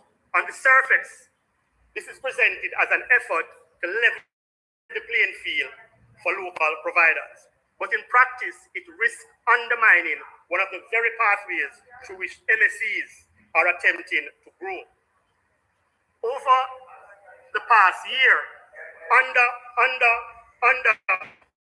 ABDC's implemented Digital Jamaica program, they have actively encouraged MSMEs to adopt digital platforms, streaming services, e-commerce tool, cloud infrastructure, digital payments, and online marketplace to expand their reach beyond their immediate communities. These are essential tools for modern business. Imposing a tax on these services, Mr. President, effectively penalize firms that are following government policies. It increases operational costs, reduces competitiveness, and places additional strain on small enterprises still recovering from economic shock. Mr. President,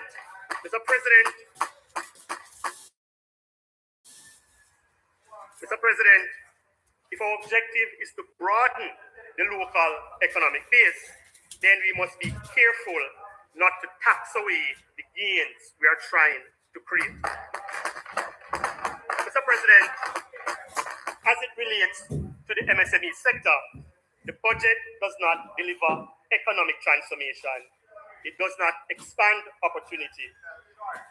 And most critically, it does not sufficiently respond to the scale of recovery required by Jamaican people at this time. It fell short.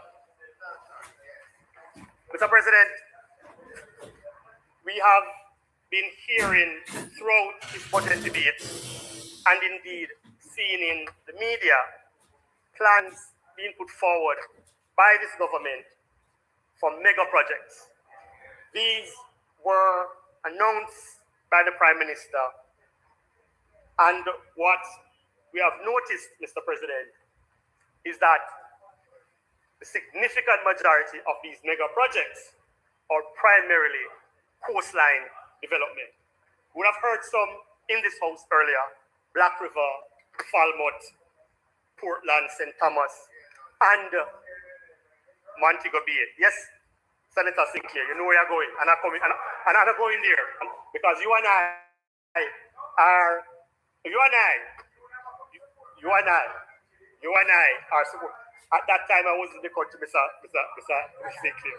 Mr. President, concomitantly, while we are hearing of these mega projects, we are seeing the tabling or retabling of a beach access management policy. The issue, as you may know, is very close to my heart. At the heart of this policy is a troubling philosophical shift, Mr. President. It treats access to Jamaica's beaches not as an inherent right, but as something that can be granted, regulated, and potentially withheld. The policy framework places authority in the hands of licensed operators, individuals or entities who, by virtue of a state-issued license, are positioned to determine who may enter, under what conditions, and at what cost. This, Mr. President, is deeply problematic. Mr. President, rights are not rights if they are contingent on permission. I am here now. That is the point, Senator. I am here now.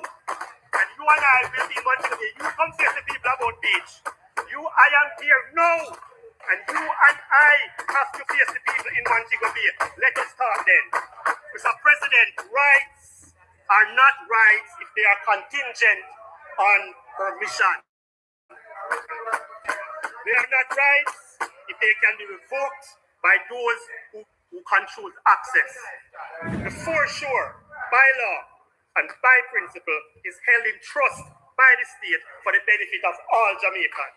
It cannot be converted into a controlled space where citizens must seek approval to enjoy what is already theirs. The policy proposes the inclusion of a dozen or so, dozens, or maybe I don't know a number, public beaches within the licensing and management regime. Here's the point. Let us be clear. This is not simply about management, Mr. President. This is about control. By embedded public beaches within a licensing framework, the policy creates a condition for commercialization and, in effect, privatization. Licensees are empowered to charge fees, regulate entry, and enforce exclusion with the backing of state authority.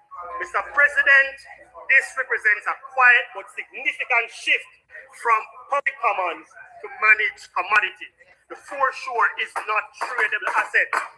It is a shared national inheritance. Any policy that enables the incremental enclosure is not stewardship. It is disposition by administrative design. Mr. President, the policy promotes the development of artificial beach as a form of enhancement. Mr. President, I listen and I hear resilience being thrown across lock, stock, and barrel. And this policy is inimical to resilience. Mr. President, the science tells a very different story about artificial beaches. The creation of artificial beaches typically involves the removal of natural coastline features, rock formation, coral rubble, and seabed structures, and their replacement with imported sand. The natural formations are not incidental. They are crucial coastline defense systems that disperse waste energy, essential to marine and ecosystem fisheries, and it integrates into Jamaica's climate resilience framework. So to be advancing a policy that will damage our natural resources and replace it with artificial resources is problematic. The removal weakens our coastline, undermines biodiversity, and increase vulnerability to storm surges. What is presented as beautification is in fact ecological degradation with long-term national consequences.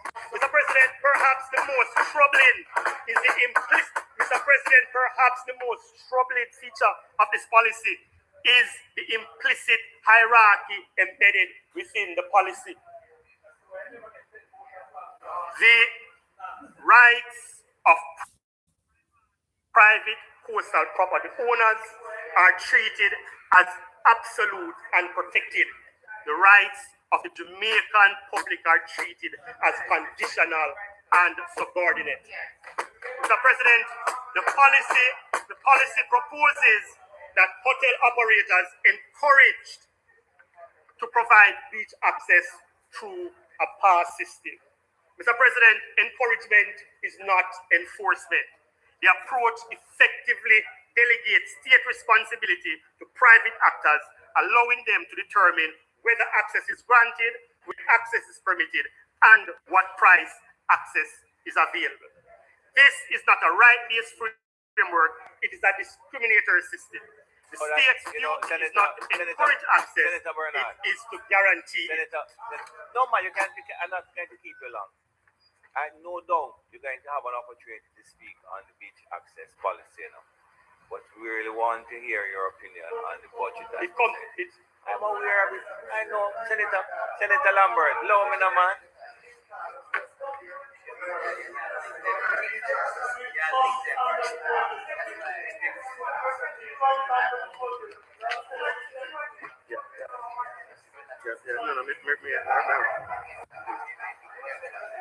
Mr. President,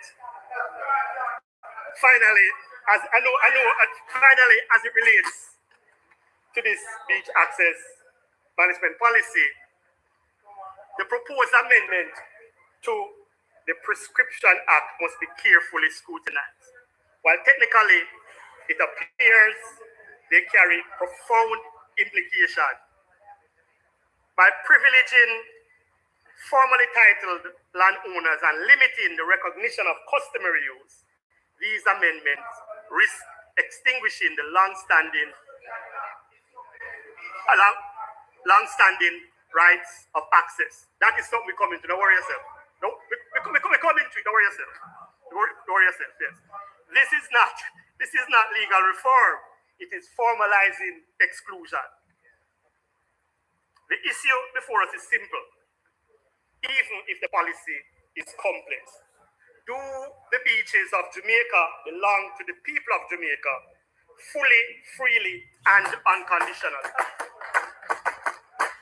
Or are they to be transformed into controlled spaces where access is mediated by license, price, and permission? Mr. President, the beach access management policy does not support the growth of MSMEs in the blue economy. And if we are serious about shifting the model that intentionally put money into the hands of businesses, markets, and vendors, then we have to relook at the policy. Mr. President, let me quickly shift gears. Let me quickly shift gears, Mr. President. I'm shifting gears. Let me quickly shift gears.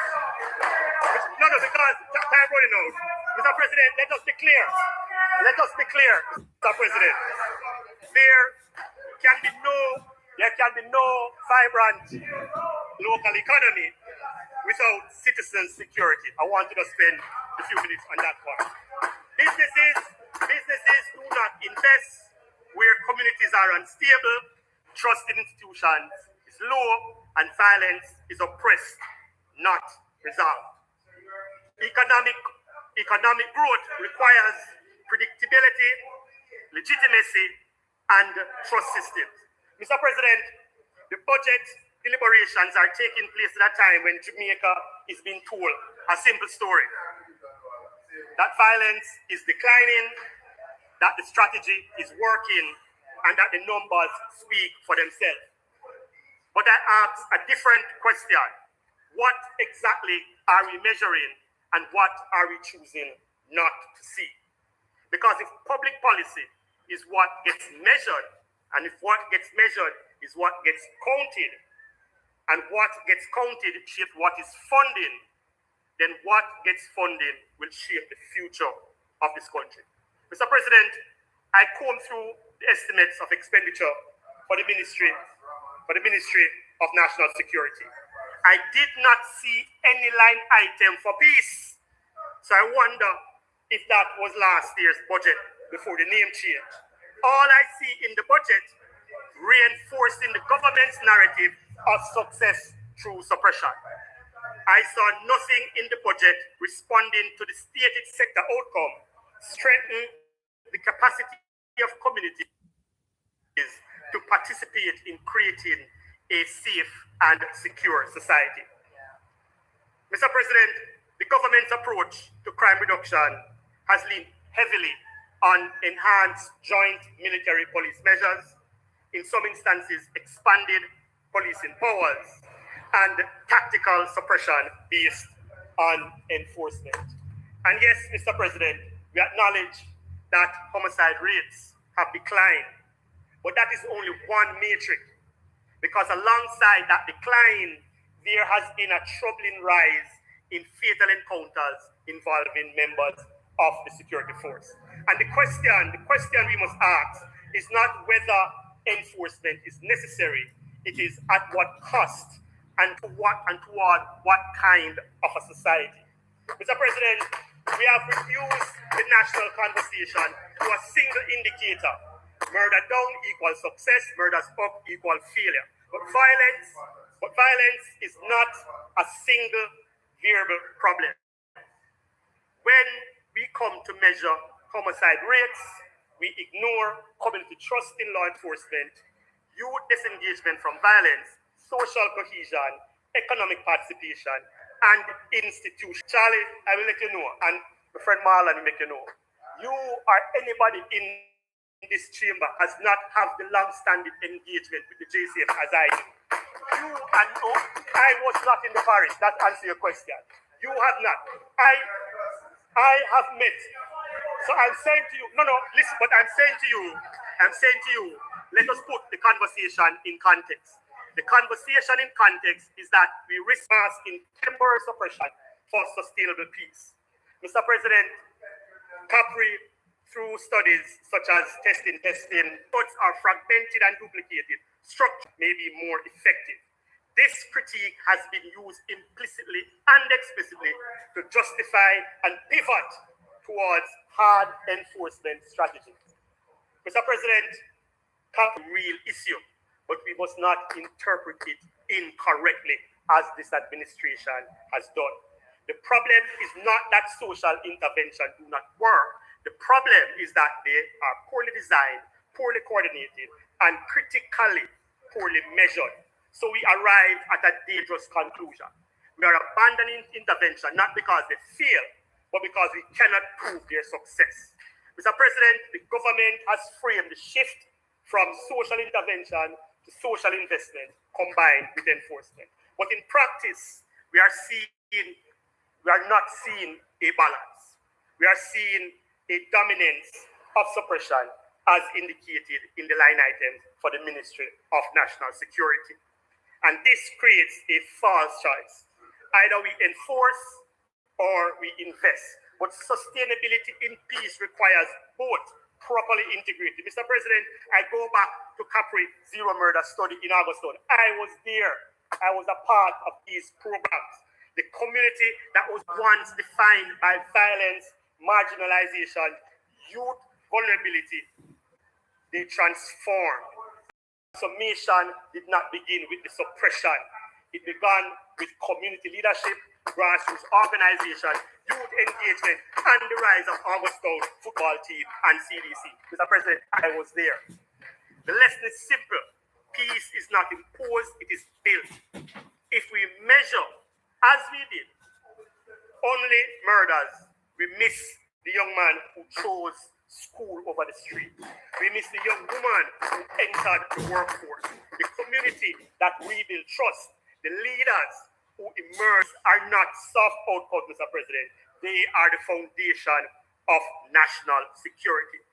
But because they are systematically not measured under this administration, they are systematically not funded. In fact, in most cases, they are frontally defunded by this administration. Mr. President, we cannot ignore the uncomfortable truth. As enforcement intensifies, so too do reports of fatal encounters involving security forces. This raised critical concerns. Concerns related to due process, accountability, public trust, and the legitimacy of the state. Because when citizens fear those who are sworn to protect them, we undermine the very foundation of justice. Mr. President, the question before Honorary Senate as we deliberate the appropriations bill is not simply whether numbers look good. The question is, what kind of Jamaica are we building? And does this budget help to build the kind of Jamaica that we want to see? It is a budget that is built where growth is not shared and concentrated. It is a budget that is built where rights are not protected, they are conditional.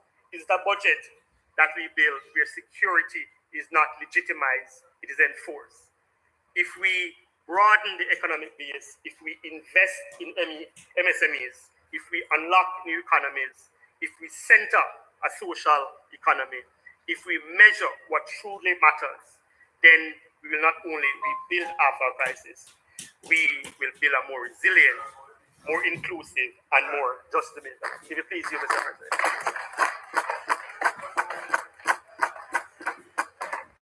Thank you, Senator. Thank you, Senator Bernard. You know that I'm not one to really give up on confidential notes, but I have to just tell you what Senator Brown just sent to me. Tom, don't you realize that these people are just talking to the limit of 30 so that we don't have to go to champs because JC is well in the lead? They are trying to keep us away from champs. So, with that said, you don't really have to stick to the 30 minutes. You can drop a bit lower if you want. Lambert and I need to go to the champs. Thank you very much, Senator Bernard.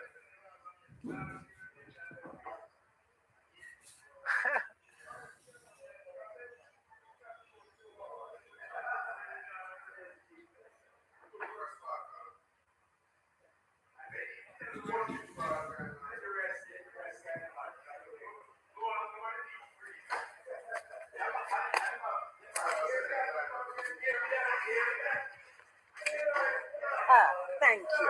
Thank you. That was what was wrong.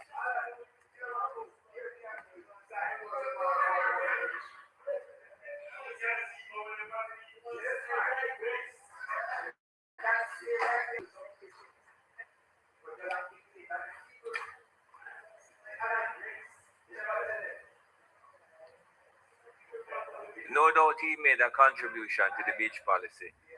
Colin Campbell. Thank you, Mr. President.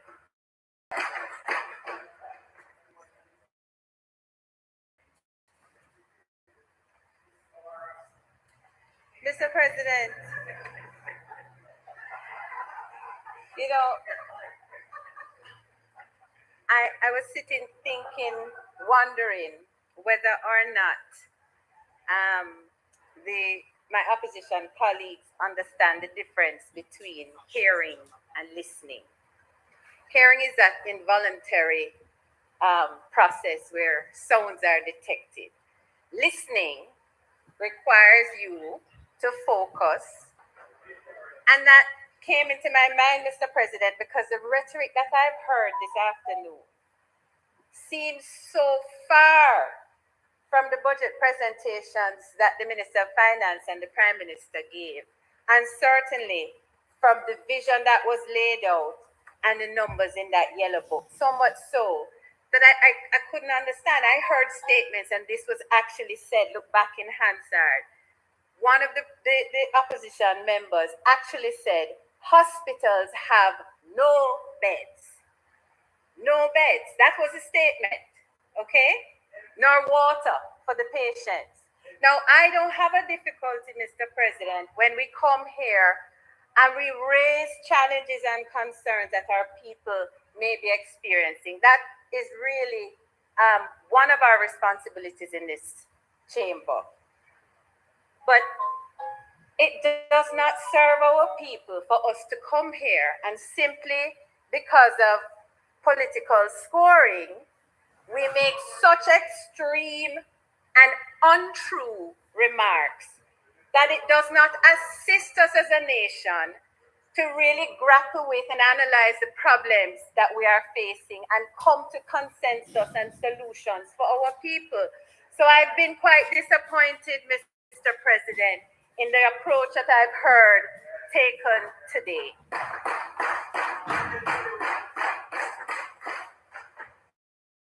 But I do want to congratulate my colleagues on the other side because they have been consistent about one thing. They've been cohesive in their extreme rhetoric, and they have been collectively, completely disregarding actually the work that we're commenting on today through the Appropriations Act. That has been consistent. So for consistency, I give you an A. Mr. President, I want to be quick. I did not time my presentation. I'm not sure how long it is, but I'm going to rules as I usually try to. We are today, Mr. President, no doubt at a time when Jamaica is on a firmer economic foundation than it has been in decades. There's no amount of rhetoric that can deny that fact. The careful stewardship of our economy led by our Prime Minister and his team, stability in our fiscal accounts, in our debt trajectory, and stability in our macroeconomic framework. But Mr. President, I attempt to give an honest view of during the budget presentation and reflecting Lambert, I never, Mr. President, stability, though achieved, is not the summit. I'm not Mr. getting President, sorry. Mr. I'm not going to get involved in this because you refer to Senator Brown as Lambert, as if there was some special relationship. There is a relationship, Mr. So, President. Senator Brown, will you please allow the senator? I claim back my time, Mr. President. I claim back my time. Mr. President, stability is not the summit, it's the base camp. And the Prime Minister said it another way in his contribution in the House of Representatives when he said resilience is not a destination and that we must now move from resilience to resurgence. For too long, Mr. President, Jamaica has grappled with low productivity growth.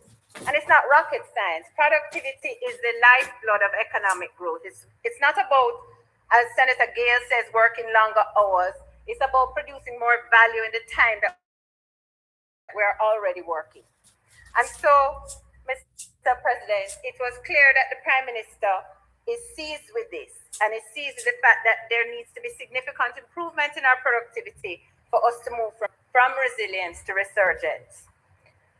Today, Mr. President, I want to speak directly to my public sector colleagues. And I say colleagues because I've had the privilege to work with many of them in dealing with disciplinary proceedings in the public sector as a member of disciplinary panels. I've represented small businesses who engage with the public sector, whether as bidders on government projects or as applicants seeking approvals for licenses and permits. And I've also worked in the service itself to support the delivery of government policy and programs. And of course, like everyone else, I have engaged with them as a citizen accessing government services. I've met many diligent, bright, and dedicated public servants, but I regret to say that the standards of work and the productivity levels across the service are inconsistent. Houston, we have a problem. And that problem must be acknowledged and confronted respectfully and in the interest of all concerned and ultimately our great nation. So my colleague across the aisle, Senator Tomlinson, also recognizes the need for performance management framework. That's not new. It's something that we have been discussing within and outside of government for some time. Too often, Mr. President, the progress of a matter through the system relies on the diligence and the conscientiousness and the conscience of a particular public sector worker delivering the service rather than on systems, controls, and performance standards that enhance productivity and encourage efficiency. I share some actual examples when engaging with the public service system, Mr. President. In one case, an overseas company who came to Jamaica sought to invest by constructing an R&D facility to conduct research into some of our native plant materials. They required a permit from the Ministry of Health, and we wrote to inquire what was the process of application for that permit because it wasn't clear in the legislation. Several times we sent emails to follow up, and when we eventually got a return call or several attempts at contacting the public officer responsible, the officer and making making remarks to the officer that the response time had been lacking. The officer actually inquired of me what I thought was a reasonable amount of time before correspondence was responded to. At that point, we had waited about 4 to 5 weeks. When I said to her emails should be answered within 24 to 48 hours, it became obvious that she saw nothing untoward in answering queries 3, 4, 5 weeks later. In this example, Mr. President, the company became so frustrated with the undue delays that after putting almost $800,000 in the ground into the construction of the facility, projected to cost $2.4 million, they tore down construction, sold the scrap for $25,000 and left Jamaica to set up facilities in another jurisdiction. Another example, Mr. President, in the administration of the procurement process, and again, I want to be clear, this is not a political issue. It's a national issue, and it's something we have to talk about. Small business supply of goods and services responds to a request for proposals from a ministry. The deadline for bid submissions passed and the bid validity period is about to expire. The ministry writes and asks the bidders to extend the bid validity period, but gives no reason why. The bidders, of course, feel compelled to agree because, after all, what is the option available to them? It's agree for the extension or remove themselves from the process.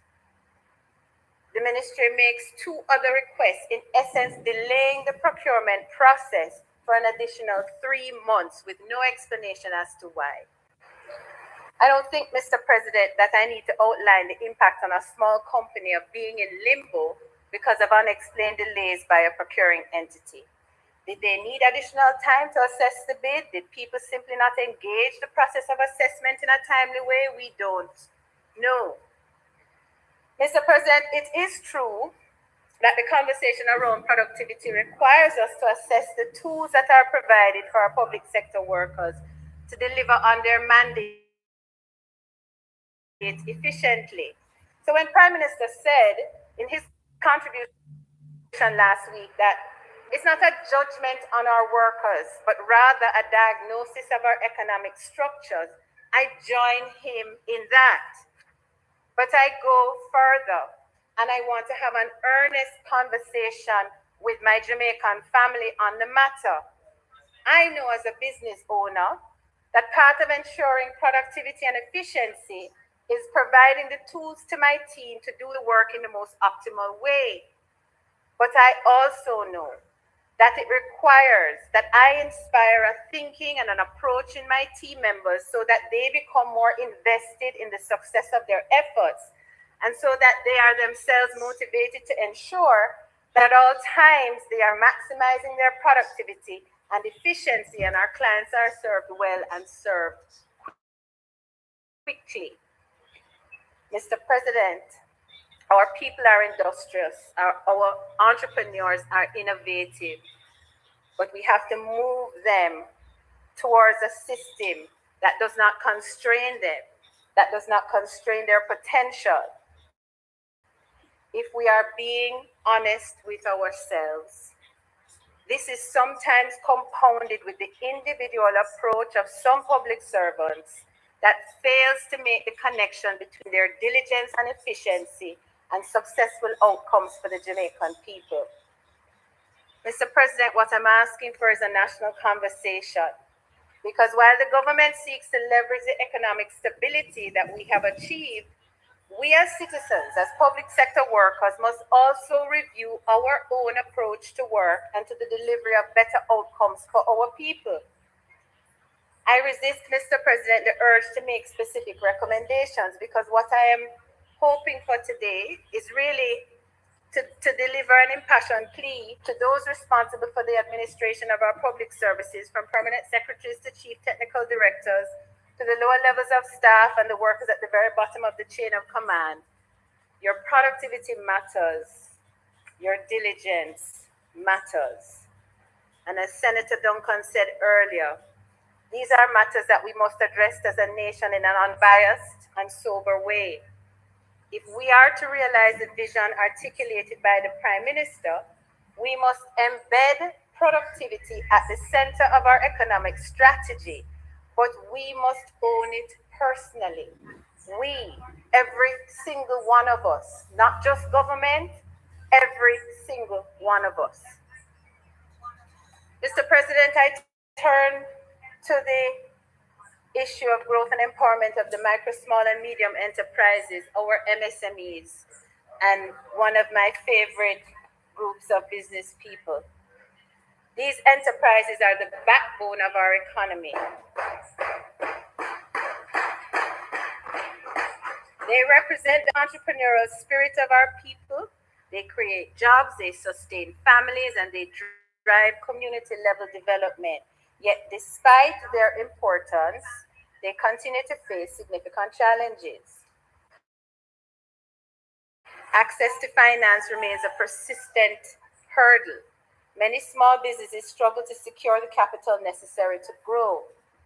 It is for this reason, Mr. President, that I laud the government's efforts to support the recovery of the MSME community through the DBJ by providing $3 billion for the Development Bank of Jamaica's M5 Business Recovery Program, intended to accelerate economic recovery and strengthen resilience.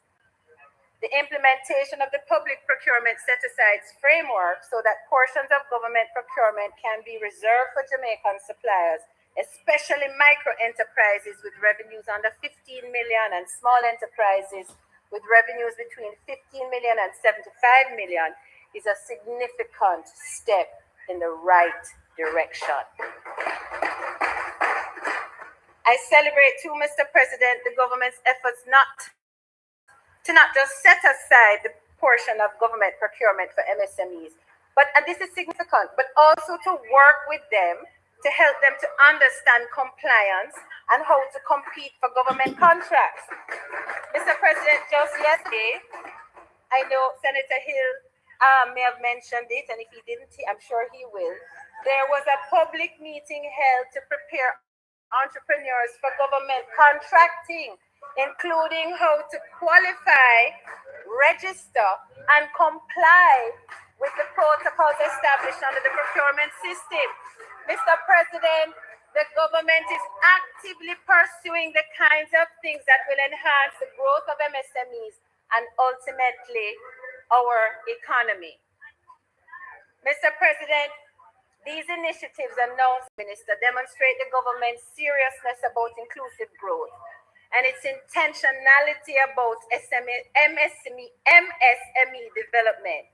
I wish, therefore, to commend for the consideration of my Minister of Finance one approach that I think might support the ability of MSMEs to access procurement contracts and mitigate against the difficulties experienced by MSMEs in accessing finance. Mr. President, in many cases, government procurement contracts require that companies bidding on those projects commit 10% of the value of the contract as a performance security. And for the benefit of those who don't know what a performance security is, I never assume, I'm just speaking to the people in this room. Performance security is a financial guarantee submitted by the winning bidder to ensure they fulfill their contractual obligations. It acts as a safety net against contractor default, insolvency, or failure to perform. And while it provides a safety net to the government procuring entity, it can also be burdensome and limit the ability of MSMEs to access government projects. So in relation to the set aside for MSMEs, and I want to submit for consideration an adjustment in the requirement for MSMEs to provide performance security. It's something that I acknowledge must be considered very carefully, Mr. President. It can't be right across the board in every circumstance, because it does, in fact, lower the risk of bidders when they default. So what I am suggesting, Mr. President, is that a review of those projects where the risk of default is low, where the performance standards of the MSME players in the particular industry are high, that we take a look at whether or not that requirement can be adjusted, since the risk of default in certain industries would be lower. I would not, for example, suggest that this is an initiative that is appropriate for road projects and road constructions, because the standards of performance in that industry have been notoriously inconsistent. And we have heard Minister Morgan on a number of occasions talking about the default of some contractors and what has been put in place to recover from them when they have not constructed the road properly. However, where appropriate, when the risk analysis is done, it could go a far way to ensuring the likelihood that MSMEs are able to take advantage of the set-aside framework. Whether the requirement for performance security is removed, lowered, or adjusted for delivery over a period of time during the duration of the contract are some of the options that we can explore and consider for the appropriate selection connected sectors. Mr. President, when MSMEs thrive, communities thrive. When communities thrive, the nation prospers. Economic transformation is not an accidental process, and nobody knows that better than the Andrew Holness-led administration. The government, led by Prime Minister Dr. Andrew Holness, has been deliberate, they have been disciplined, and most importantly, visionary in their stewardship.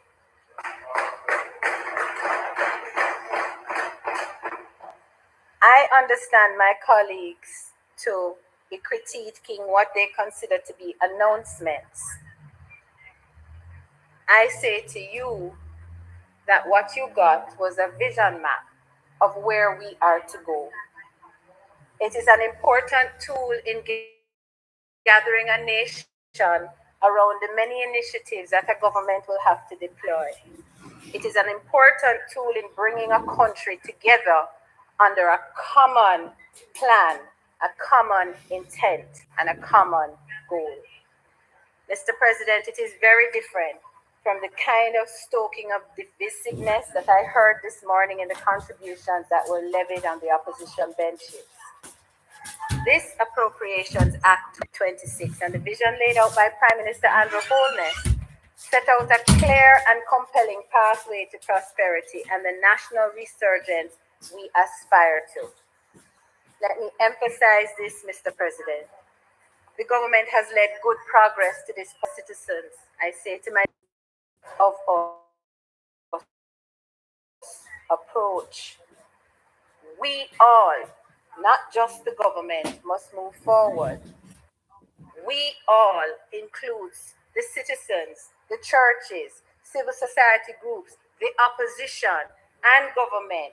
Each must move forward with purpose, with urgency, and with clarity, shared prosperity. And Mr. President, my impassioned plea today is that we all rise to that.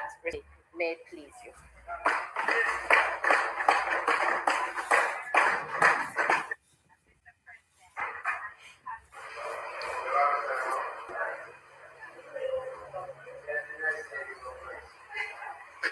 Thank you very much, Senator Golden Campbell.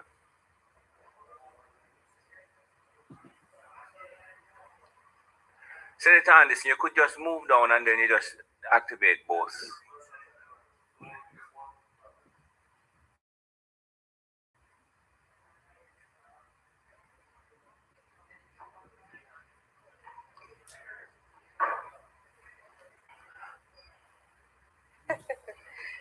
Senator Anderson. Yes, Mr. President. 1 minute, 1 minute. Senator Anderson. Oh, I never clap me, clap.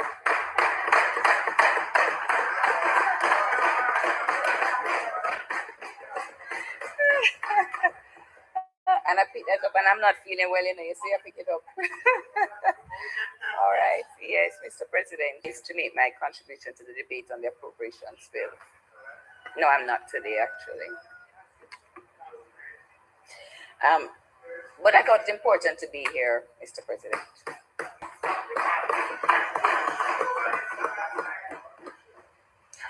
I've listened carefully to the direction outlined by the government, the Prime Minister,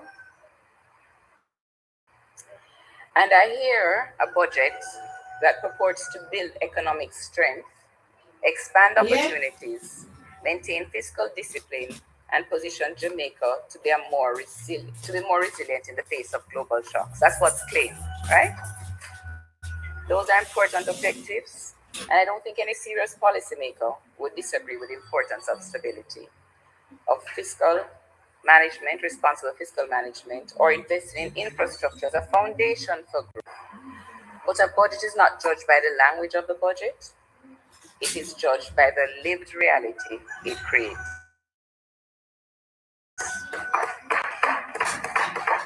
I appreciate in crafting a budget, because I've had the honor to be able to serve in many organizations where I'm responsible for a budget, that you have to think on one hand of the future you want to create and the way in which you want to grow the business and also the country grow. But at the same time, you have to balance with what's happening in the immediate.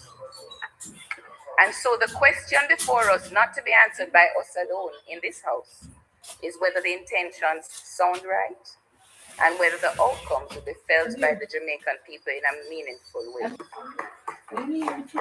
You see, Mr. President, ideas are easy. Implementation is where it gets hard. Execution is the ability to make strategy with reality, align. I know this full well.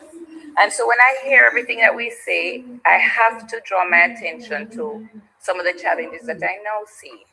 And so I would want to challenge the government as you look at execution and implementation. I hope we're learning the lessons, for example, as I see we have with the roofs program. And I raise it not to be political, but to be practical. Because I believe that it's a certain level of indignity we're putting on the people who have already suffered so much. That you hear people talk about going multiple days to get access to something that we have promised them will help them to rebuild their lives. But the thing is, Senator, is that as you talk about the things to come, the lessons of that must be learned so that they're not, with the proposition being put forward, is asking people to absorb pressure in the short term. And I'll soon tell you why I say that, to be able to benefit from the growth later. Is a central bargain being offered to the people of Jamaica. But the bargain must be interrogated. Because if the pressure is immediate and the benefits to you, the people, are deferred, then the burden must be fair and the promise must be credible. Otherwise, what we are asking people is not for patience, but sacrifice without certainty. We're told that the budget delivers improvements. We're told there'll be higher wages to come. There'll be expanded access to housing. Infrastructure investment will continue. Well, you know, we were saying crime would be low for years. And then what happened with crime, because I must respond to it, is that the same caution that was being offered by the opposition about ensuring that we do a targeted approach to crime was delayed. And then when it was finally implemented, the benefits were realized. Well, I'm not saying that, Senator Morgan, I'm not going to allow you to take me off track. Because if the government was doing what they had to do, things such as your program put forward by Senator Duncan and the private sector, Project Star, would not have been necessary, but it was. And if we're going to be serious about all hands on deck, we have to tell the full story and the full history. Because when I hear you speak about public-private partnership, you tend to do that when you want. But on occasion, when it is to say that's what contributes to the success, you don't. And we have to be fair, we have to be balanced. So, as I was saying, the workers will, in the future, we're saying, experience some level of relief. But at the same time, we can't ignore right now the other side of the ledger. Approximately 18 to 19 billion in new taxes is being introduced. Many of those taxes will fall on consumption. There's a continued reliance on the housing trust, with 11.4 billion being extracted annually. And there are clear signals that cost pressures will emerge in the future. They will. And let's not fool ourselves, and more importantly, let's not fool the people of Jamaica. So the issue is what is being announced in isolation. The issue is what happens when everything is taken together. Does it ease the burden on the average Jamaican, or does it simply shift it? Mr. President, I won't repeat the detailed policy arguments put forward by Senator Small Ferguson and other members on this side, on the NHT. But at a basic level, the issue is this. We cannot claim to be expanding housing access while continuing to draw down on the very resources that make that access possible. It's a contradiction, Mr. President. You know, I believe it was the 26th of February, the regulations, and we were here talking about housing and houses that were built from 2019 or 2020, I believe it was. And we're talking about approval for public sector workers. And the total house we're talking about approving that would have been given to them from those schemes was 28 houses. 28 across 3 schemes. And those things are jarring to me, because when I hear talk, I want it to be not only aspirational and things that as a nation we can look forward to. But I want it to be things that people actually feel the impact in their lives. And I'm very passionate about balancing policy to deliver impact. So if we bring the discussion out of policy language and into everyday life, the picture becomes clearer. Let's consider the Jamaican worker, an individual employed in a 9-to-5 job, an hourly worker, a skilled worker. And I hear them speak about the reality that they have, that they're living paycheck to paycheck. Jamaicans are simply trying to make ends meet. I'm told that this worker, when I listen to the budget, will benefit from a higher minimum wage and improve take-home pay. Cost of food continues to rise. The cost of basic goods continue to increase, and everyday expenses are creeping upward. And so the increase that they may get in the tax allowance is easily eaten away. Easily. Everyday expenses up. When taxes are placed on consumption, the costs are passed through the system and ultimately absorbed by the consumer. So while there's a marginal increase in income, that increase is quickly eroded. And so the worker doesn't get any relief. The worker experiences continuity of pressure. And it matters because the same worker we're going to be asking to be more productive.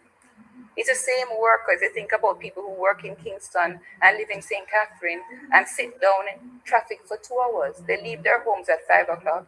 By the time they leave work at 5 o'clock in the evening, they get home at 8, 9 o'clock. And most times, as if they drive, if they take public transport, the truth of the matter is that we're not speaking about it. I just heard the government senators speak about productivity, but not practically speaking about how we're going to improve productivity. When people come to work, they are tired. Most of us in this house have the benefits of driving. We do. And so we're frustrated when we spend an hour in traffic. But I feel so guilty to even say that when somebody tells me they left their home at 5, they reach at 8. They leave work at 5 and they reach home at 10, just in time to empty the child's school bag, pack it for the next day, wake up the child at 4 to get ready. I mean, we can do better. So productivity must address transportation. Same tension exists in the area of housing. We're told access is being expanded, allocations for young people, support for deposits, which I welcome, improvements in loan access, which I welcome. But when a young Jamaican looks at the housing market right now and see the price moving from 9 million to 15 to 23, they can't think it's possible to buy a house. When I I like to be around young people, keeps me young. And when I'm around them and they tell me that, why would I try to buy a house? It's outside of my reach. So what they do instead, they say they want a pretty classic car, they can get a loan. Don't make sense to buy a house because they can't afford to buy the house. Toyota, it's not a big plastic car, it's a Toyota. They're saying they go to party, and I say, why are you going to spend so much money on a party? And they say, because that's the best way to get enjoyment when you look at everything they're contending with on a day-to-day basis. So the productivity, the transportation, the hope of home ownership is not there. It's real.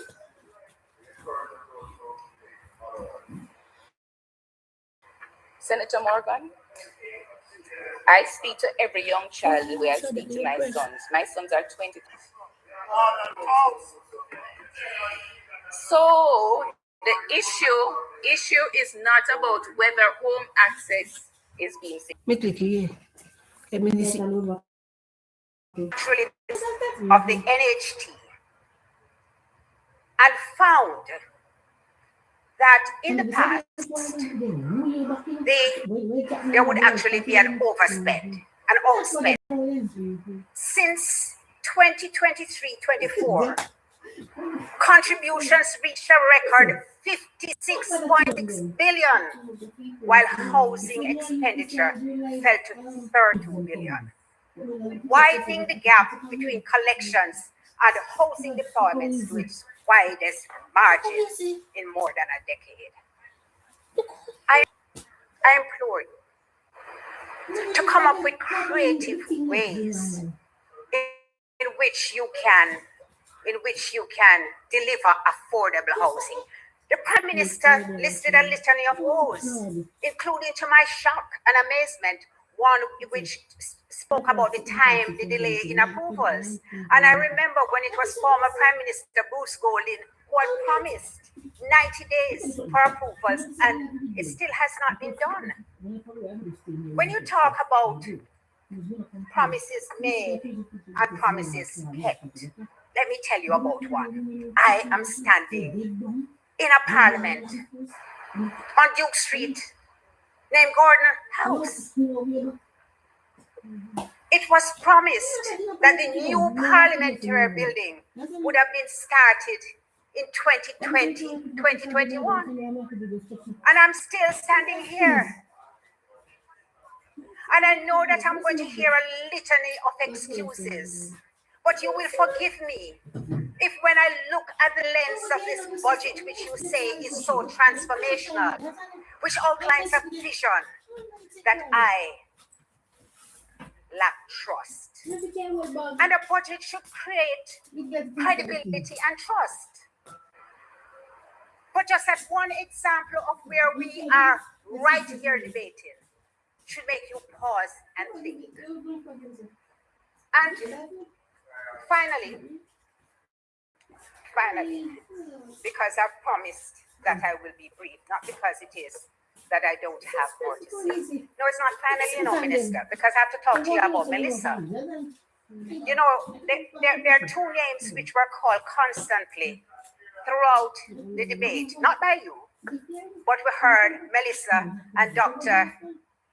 the most honorable Andrew Holness. But Melissa, the recovery from Melissa, from your own ministry, there are still persons living in schools as shelters.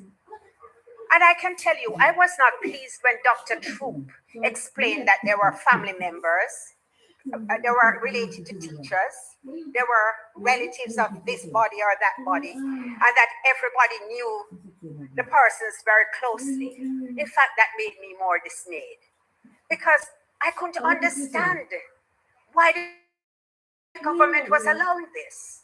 And then I asked myself, with no arrangements made, Senator Fitzhenley, by the ministry, there are 93 persons who are still in shelters. And the greatest amount was at Petersfield. I urge you, Minister, I implore you, I beseech you to give your attention to this. Children need a space in which they can learn.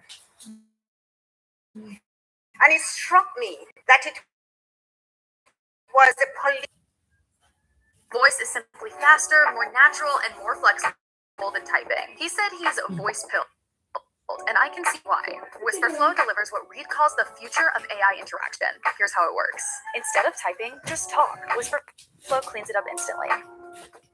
Reed explains that voice is... If they would end up in their custody.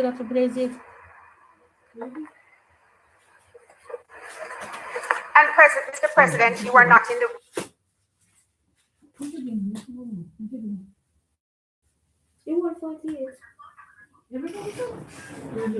So we get two from... Remember we get two from a week? When I spoke about my new responsibilities. So you will understand why I cannot overlook the issue of Cuba and the medical issue. I have heard the sneers about Cuba. I have heard the condemnation of socialism. But Cuba has never bombed anywhere. Cuba has never attempted to wage war. Cubans have been coming here for over 5 decades, and they have never attempted to impose their ideological beliefs on us. They have never attempted to impose, and be clear, Minister Hill, listen to me carefully, because I know about words, and when I use them, I understand what I'm saying. They have never imposed their ideological beliefs on us. Never.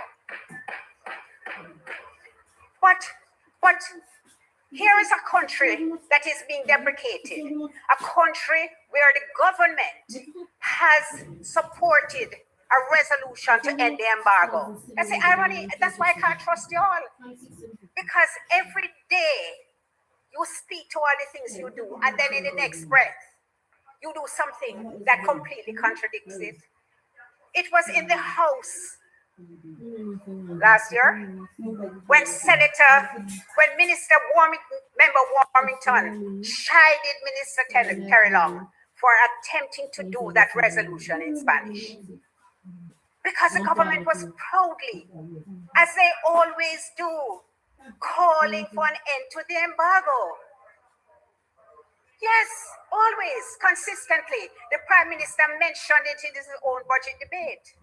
But this is a country, Cuba, where they have 99% literacy, where they have one of the best research programs, where they were able to develop COVID vaccine in the early years, and where all that they have done is try to help other countries through their medical missions.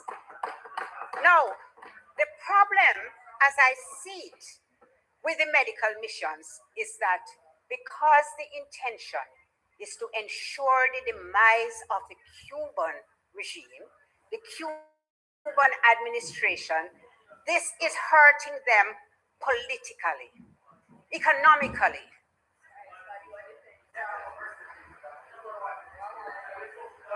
What is option, Senator Sinclair? It's because it is not remote that we might have to face it. Because if democracy means that you can look at a country and decide you like it and you want it for yourself, then that is a dangerous path. If democracy means that you can dictate who the governments, I'm just posing a scenario. I am just asking you what democracy is in you to contemplate.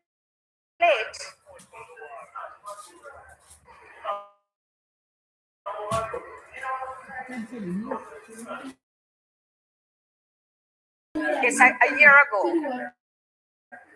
exactly 1 year ago, March 27th, Marco Rubio visited Jamaica, exactly 1 year ago. On that occasion, the Prime Minister said that the Cuban program was in conformity with our labor laws. I breathe a sigh of relief because I know what the Cubans do for this country. I know that they serve in remote communities. I know that they do, even in the last week that they were here because they were scheduled to leave on March 20. They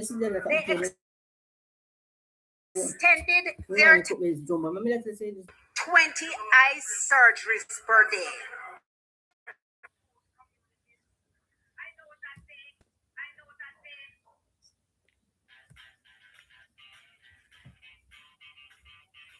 So, pretty much company.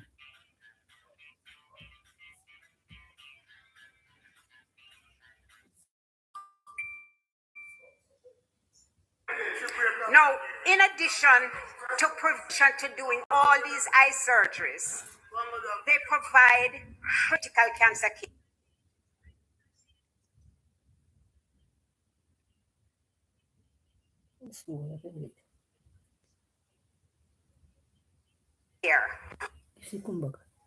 Let me tell you how many Think if you don't stop share and share back. Come on. They also have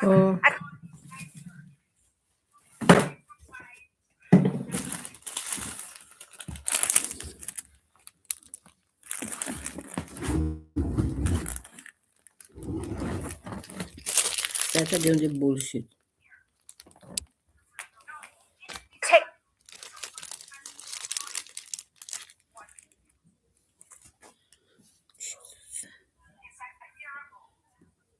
medical team that fixes their equipment. So there's never any downtime. And I will say, that the Prime Minister said of the Prime Minister said of the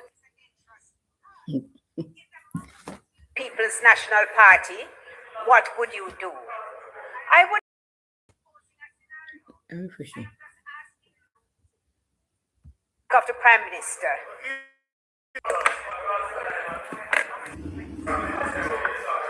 CPM. Tell you this. Let me tell you this. If you will just give me for Senator Thompson, I don't know if you like poetry. I do. It says, if we must die, let it not be like hogs, hunted and penned in an inglorious spot, while round us bark the mad and hungry dogs, making their mock of our cursed lot. If we must die, so that our precious blood will not be spent in vain. So even the monsters we defy shall be constrained to honor us, though dead. There is a place for principle. And people actually, when you demonstrate principle and integrity, when you are compliant and submissive and subservient, trust me, they will only take more advantage of you, because that is the psychology of human behavior. If it pleases you. Yes, ma'am.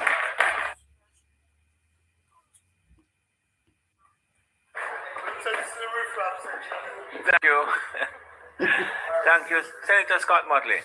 You quoted Churchill? No, I quoted Churchill quoting Claude McKay. Okay. Claude McKay was from Yes, I know. And he was from Clarendon. Yes, James Hill. I'm aware. Thank you, Senator Scott Motley. As we move into a new section, Senator Sinclair, would you just light the next? Yes. Yeah, thank you. Very much. Thank you, Mr. President. Mr. President. Just an inquiry. That school. You have anybody running over at the stadium this evening?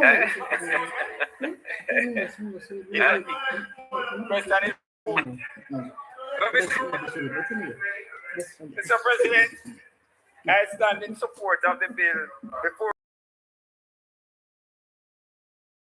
just passed in the Lower House last Tuesday. Following the processes required and the sterling presentations, Mr. President, from our Minister of Finance, the Honorable Favour Williams, and the most honorable Prime Minister, Dr. Andrew Michael Holness. Mr. President, public expectations from a national budget presentation revolve around economic stability, improved quality of life, fiscal accountability. And what the citizens want to appreciate, Mr. President, is how the government revenue is raised, because it's secured from their taxes, how it will be used to address financial pressures as well as long-term development. And the budget presentation of this administration, Mr. President, meets the criteria in every respect. Mr. President, the bill was passed in other place in this context, where Jamaica experienced good things happen. For your home with the quality high and the price no getting them a basco. Arising from this administration's stewardship of the affairs of Jamaica, we were able to experience a stable rate of exchange, Mr. President, and contrary to what was said by my colleague across the floor, young Senator Tomlinson, where we sought to look through a particular lens.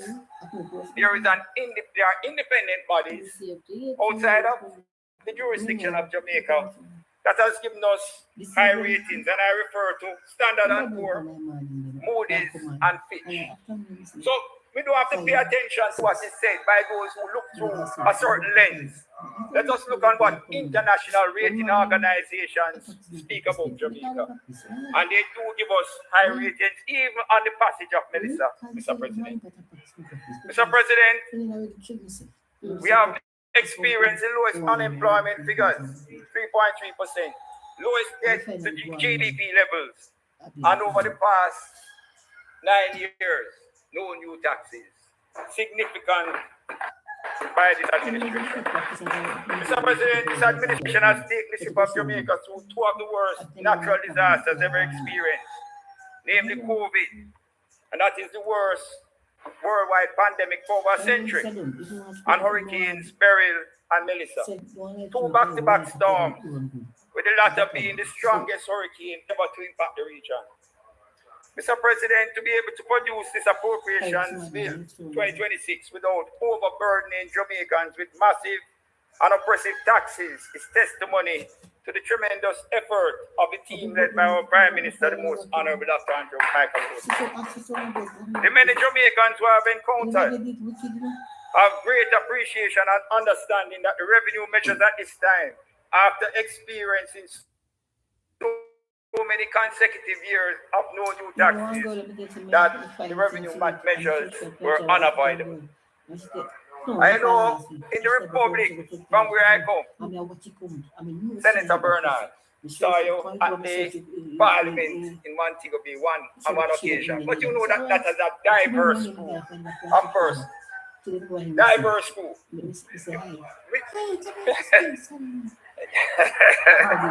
are in the Republic. And that is our Parliament. Diverse. We have people from the P side, the J side, no side, Mr. President. But you know, when you listen to the average man in our Parliament, Mr. President, the man who we will describe in legal terms as the man on the Clapham omnibus, Mr. President, we have no issue with the budget that has been presented by this administration.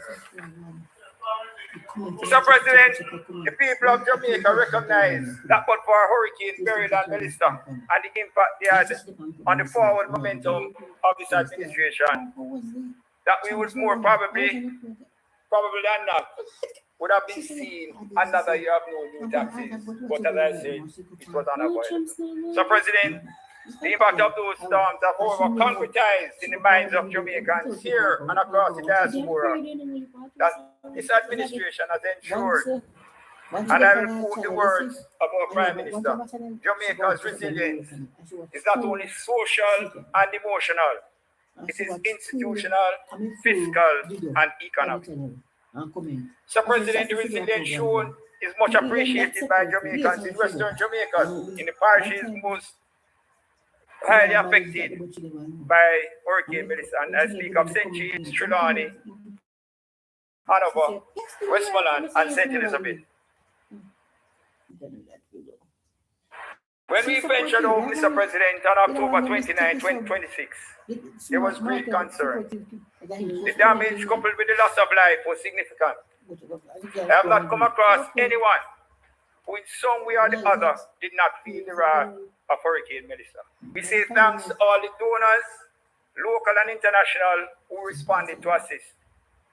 We recognize the first responders and agency representatives who went beyond the call of duty, even when they themselves were affected. Mr. President, we however have a great appreciation of the benefits of having an administration which recognizes the importance of building resilience.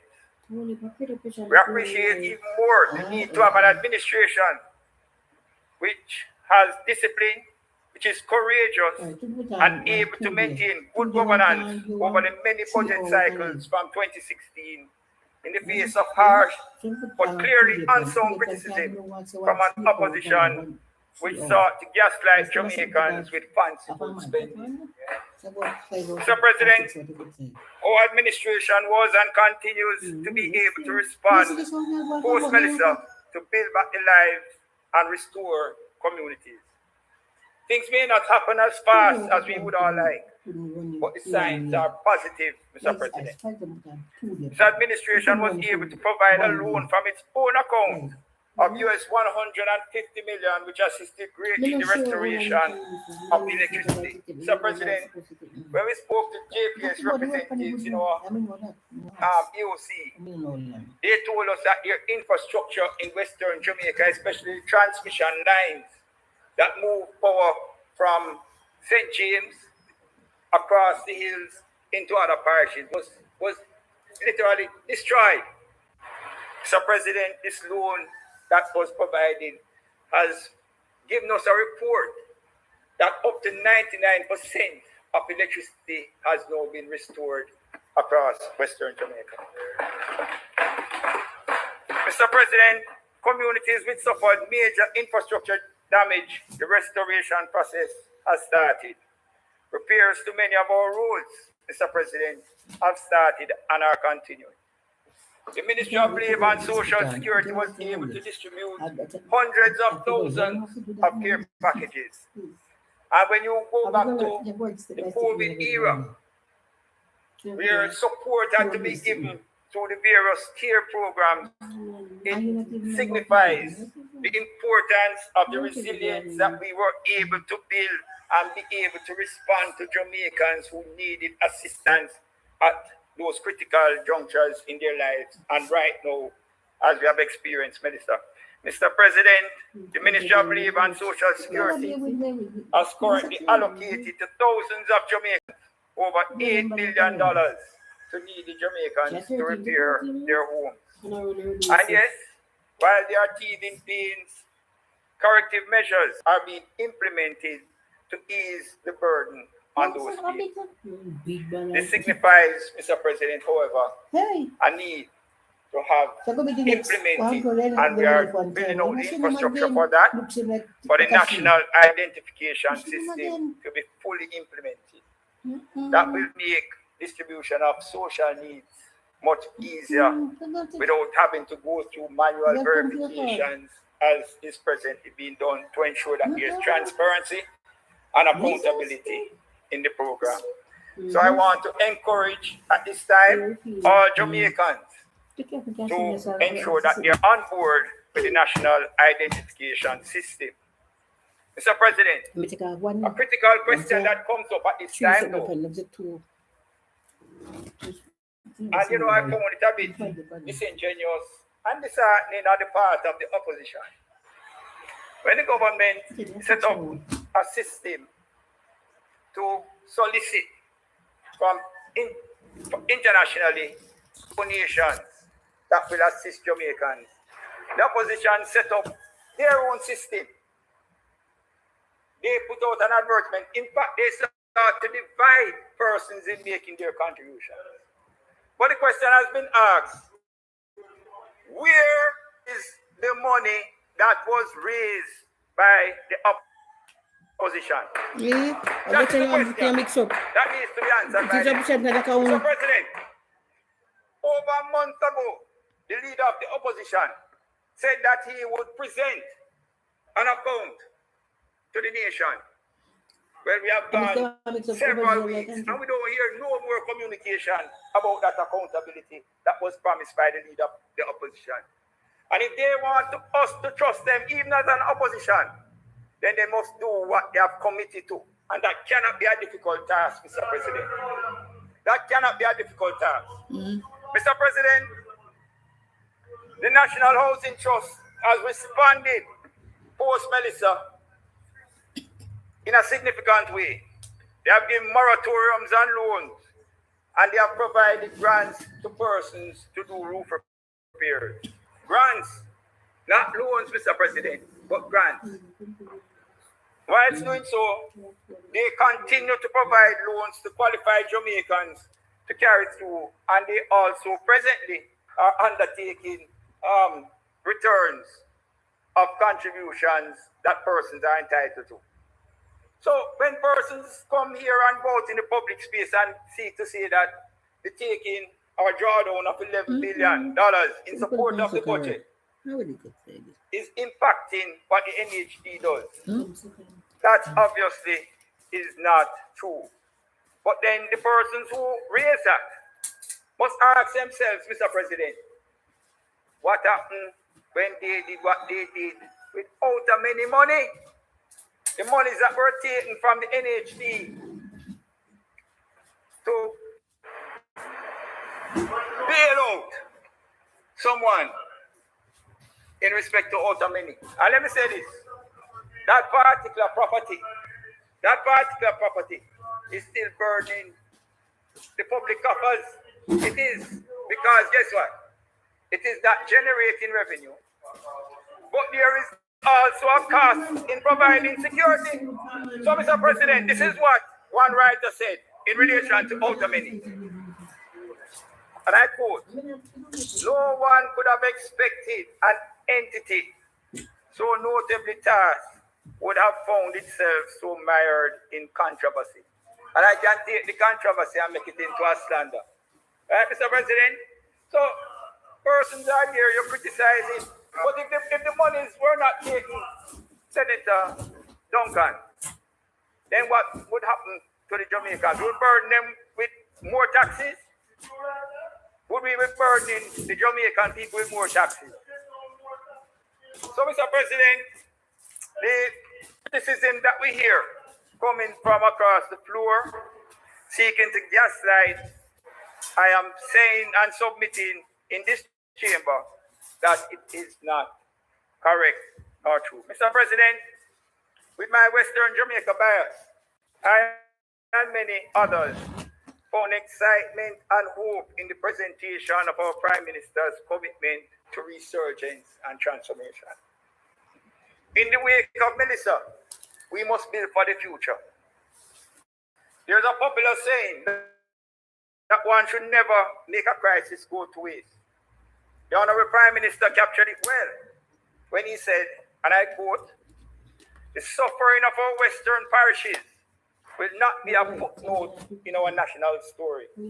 It will be the catalyst for our next great chapter. And that takes me into NARA, Mr. President. The creation of the National Reconstruction and Authority will soon be a reality. The bill for its creation has been tabled by the Prime Minister. And again, I heard Senator Tomlinson criticizing. And I asked myself, has he even read the bill?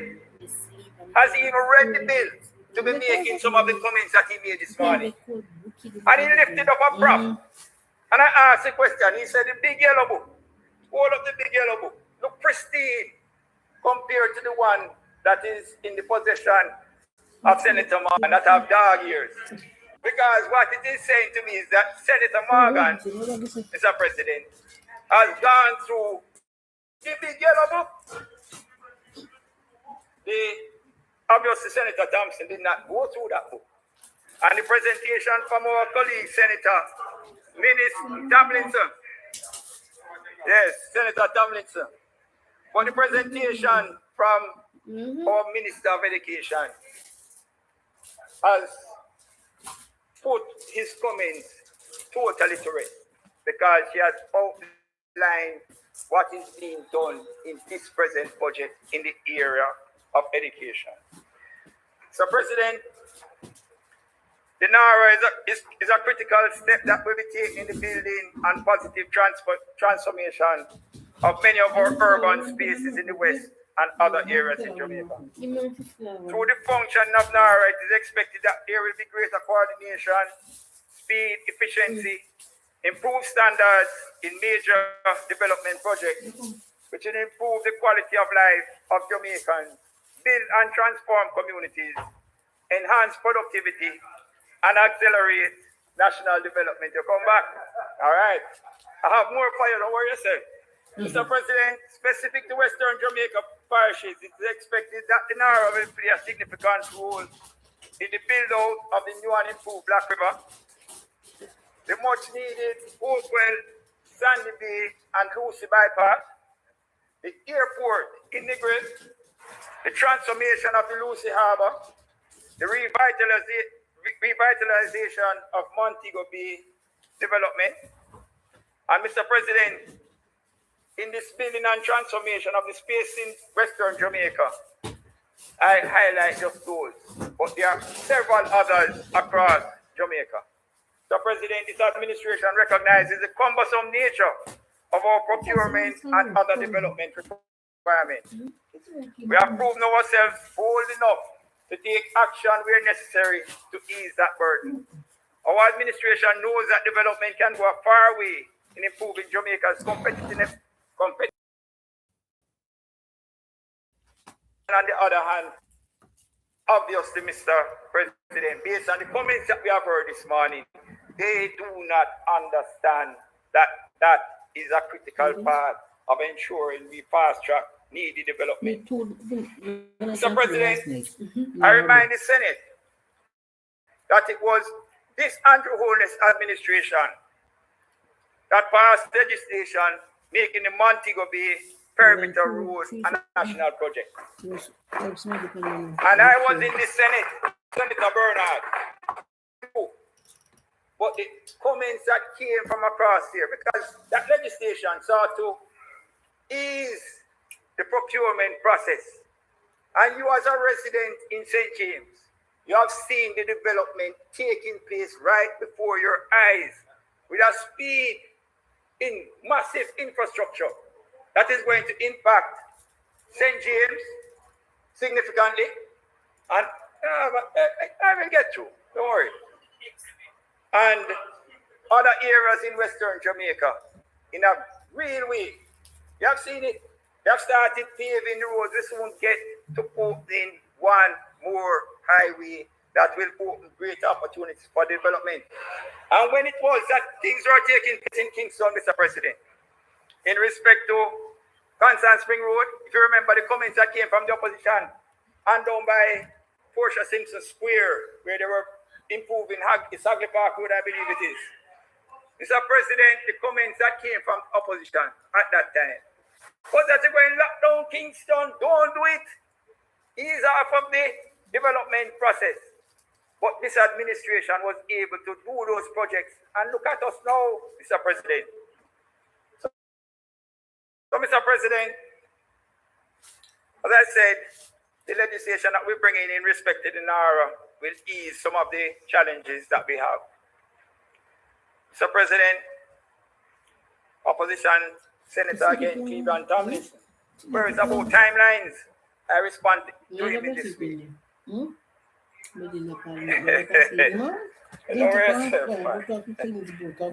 know, you made some comments about the youth. If you reflect back on the 1970s, you know, when your great conceptualizer said to Jamaicans, take one of the 5 flights a day and leave Jamaica. It sounds like it's the same commentary he comes in, because what I want to ask him, what did Senator Tomlinson say to those youths in encouraging them to improve themselves, take the advantage of what was being offered through our Ministry of Education? Now we are hearing that you can go up to heart. What do you call it? Level 5? Level 5, right? Right now it's level 4. But we're offering up to level 5 right now, Mr. President, for free. So we have a way of upskilling our people. Mr. President, we don't want for them to be taking one of the 5 flights per day to take away. But listen to this. What you did was to create a brain drain in Jamaica that we're struggling to recover from. That is what you offer to the Jamaican people. The opposition offered that. The great conceptualizer that they seek to praise, Michael Manley, offered Jamaicans to take flight to go foreign, improve foreign, Mr. President. And then those are the same people that we're asking to contribute to Jamaica. Mr. President, but in respect to the timeline issue, the bill has been tabled. So the first step has been taken. And unless you take the first step, you will never complete the journey. So we have taken the first step. So, President, we are in the process of doing the interview for NARA's Chief Executive Officer, Mr. President. That is far advanced. 5 persons have already been shortlisted and are being evaluated. Mr. President, the chairman of a credible independent oversight committee Professor Peter Blair Henry has been identified. I know what I found confusing on their side, Mr. President, today is that one senator is supporting it and one senator is bashing the person who has been appointed. They look like you're confused on that side. In respect, you don't understand what is happening, man. Mr. President, this administration, unlike others, we act. We don't just start. The Montego Bay Perimeter Road, which I spoke about, languished through 18 years of PNP administration, Mr. President. We got it done because we are an action administration. Mr. President, Harmony Park in Montego Bay, that wonderful park, languished through the PNP administration. We got it done, Mr. President. $1.3 million spent in doing the Harmony Beach Park. Mr. President, I highlight briefly these two things coming from our administration. We may be useful. So guess what? The people of Jamaica can trust this administration to act and to act in their benefit and with their interests at heart. And in respect to this development, again, in the affected parishes, announcement made in this budget, transfer tax has been reduced by 50% across the affected parishes. Very important. And when we reflect on a PNP administration, when transfer tax was 5%, Scott Buckley, Senator, and we reduced it under Alisha to 4%. PNP increased it to 5%. And guess what happened? Guess what happened? Under Nigel Clark as Minister of Finance, we reduced transfer tax to 2%. Our administration is a tax reduction type of administration. When we compare what you did with $60 billion in new taxes in 3 or 4 years, you understand that you are a taxation government. Mr. President, in recent times, two persons who sit in their lower house spoke about increasing taxes just before the election. That is what they're about. Yes, two persons over there spoke about increasing tax. We talk about reducing the burden of taxation on people. And we will look at the efficiency in the collection of what is there. And that is why we gave you 9 years of no new taxes. Mr. President, it was spoken about. The meeting yesterday to bring in the small and medium-sized businesses is something that is significant, allowing the persons to be able to participate in what is to come. That is how we take care of our people and improve business in Jamaica. Mr. President, I want to touch quickly on beach access in the last few minutes that I have. Alan, there's a hypocrisy on the part of the PNP.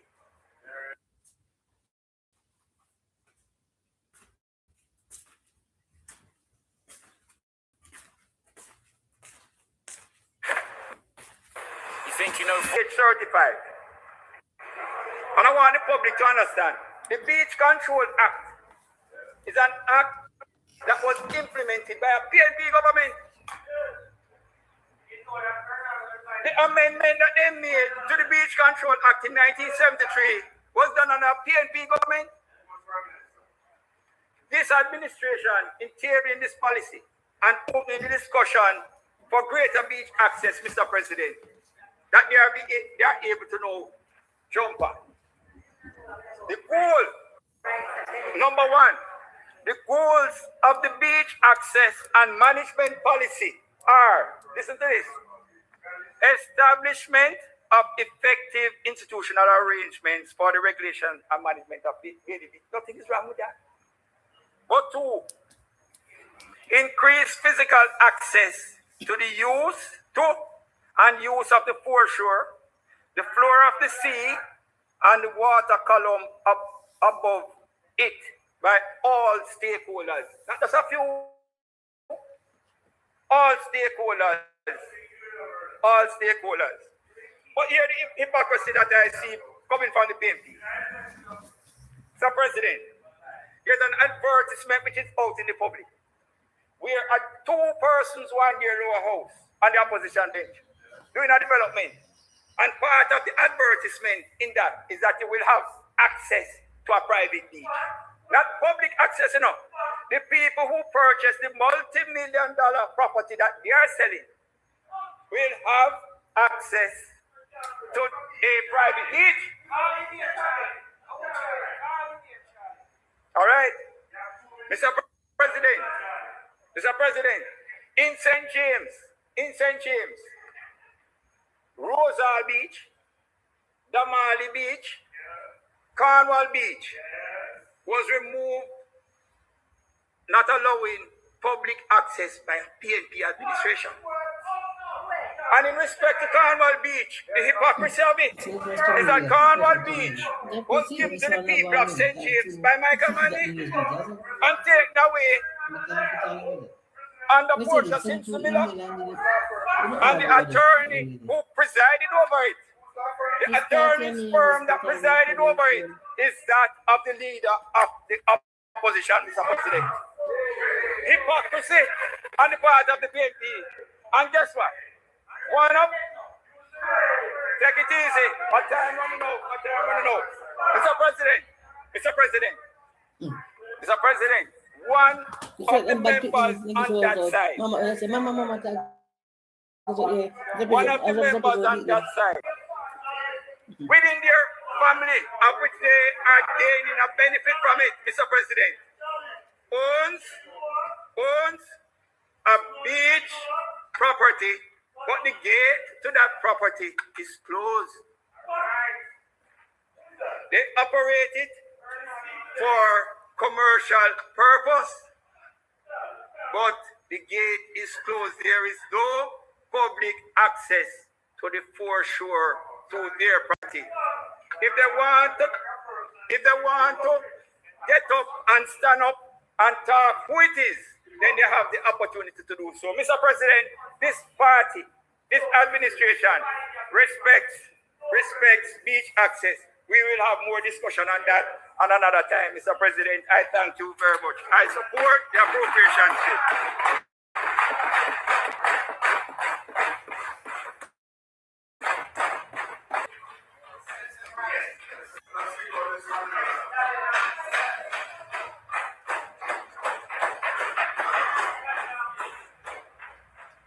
Thank you, Senator Sinclair. Senator Sinclair, thank you very much. Senator Lambert Brown.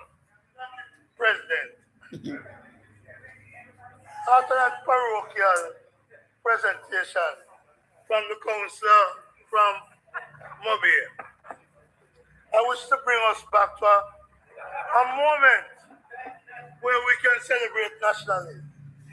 So I want to start, President, by congratulating the Reggae Boys on their victory last night. I think we should all applaud them.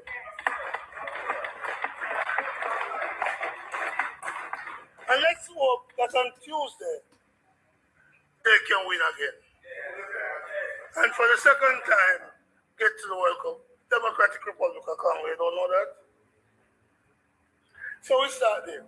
Secondly, President, you and I, hope that the College of Jamaica will prevail tomorrow. He's wearing purple. One minute. But he didn't go to One KFC. minute, please. Senator Apka Pitsenli, the man is talking about Jamaica College. He will do so unhindered by any remark from yourself. Go ahead, please. Worse when he's wearing purple. Worse when he's wearing a purple tie. So, Mr. President, let's start there. By looking to our sportsmen in Norway. And that allows me to also, from this floor, salute and thank the people and government of Cuba who built for us the GC Foster college. Because it is that college that has allowed us to proliferate sporting coaches, health, for many years. Misunderstood. President, I was happy when this Prime Minister and yourself attended the funeral of Fidel Castro Ruz, who survived 11 presidents of the United States who attempted to kill him, every single one of them. I will never forget, President, the Cubans who sought Jamaica's assistance to allow them to transit to Angola, to stop the apartheidists who wanted to overrun Angola and then to attack the ANC in South Africa. The Cuban internationalist fighter. And Jamaica paid a price. We paid a price because Kissinger came here to say we should not allow the Cubans any support. So it's clear to me. Nelson Mandela. Nelson. Is he finished yet? Nelson Mandela, that great freedom fighter, his first international visit after coming out of prison and becoming president was to Cuba, because Cuba has been a shining light of internationalism. Right.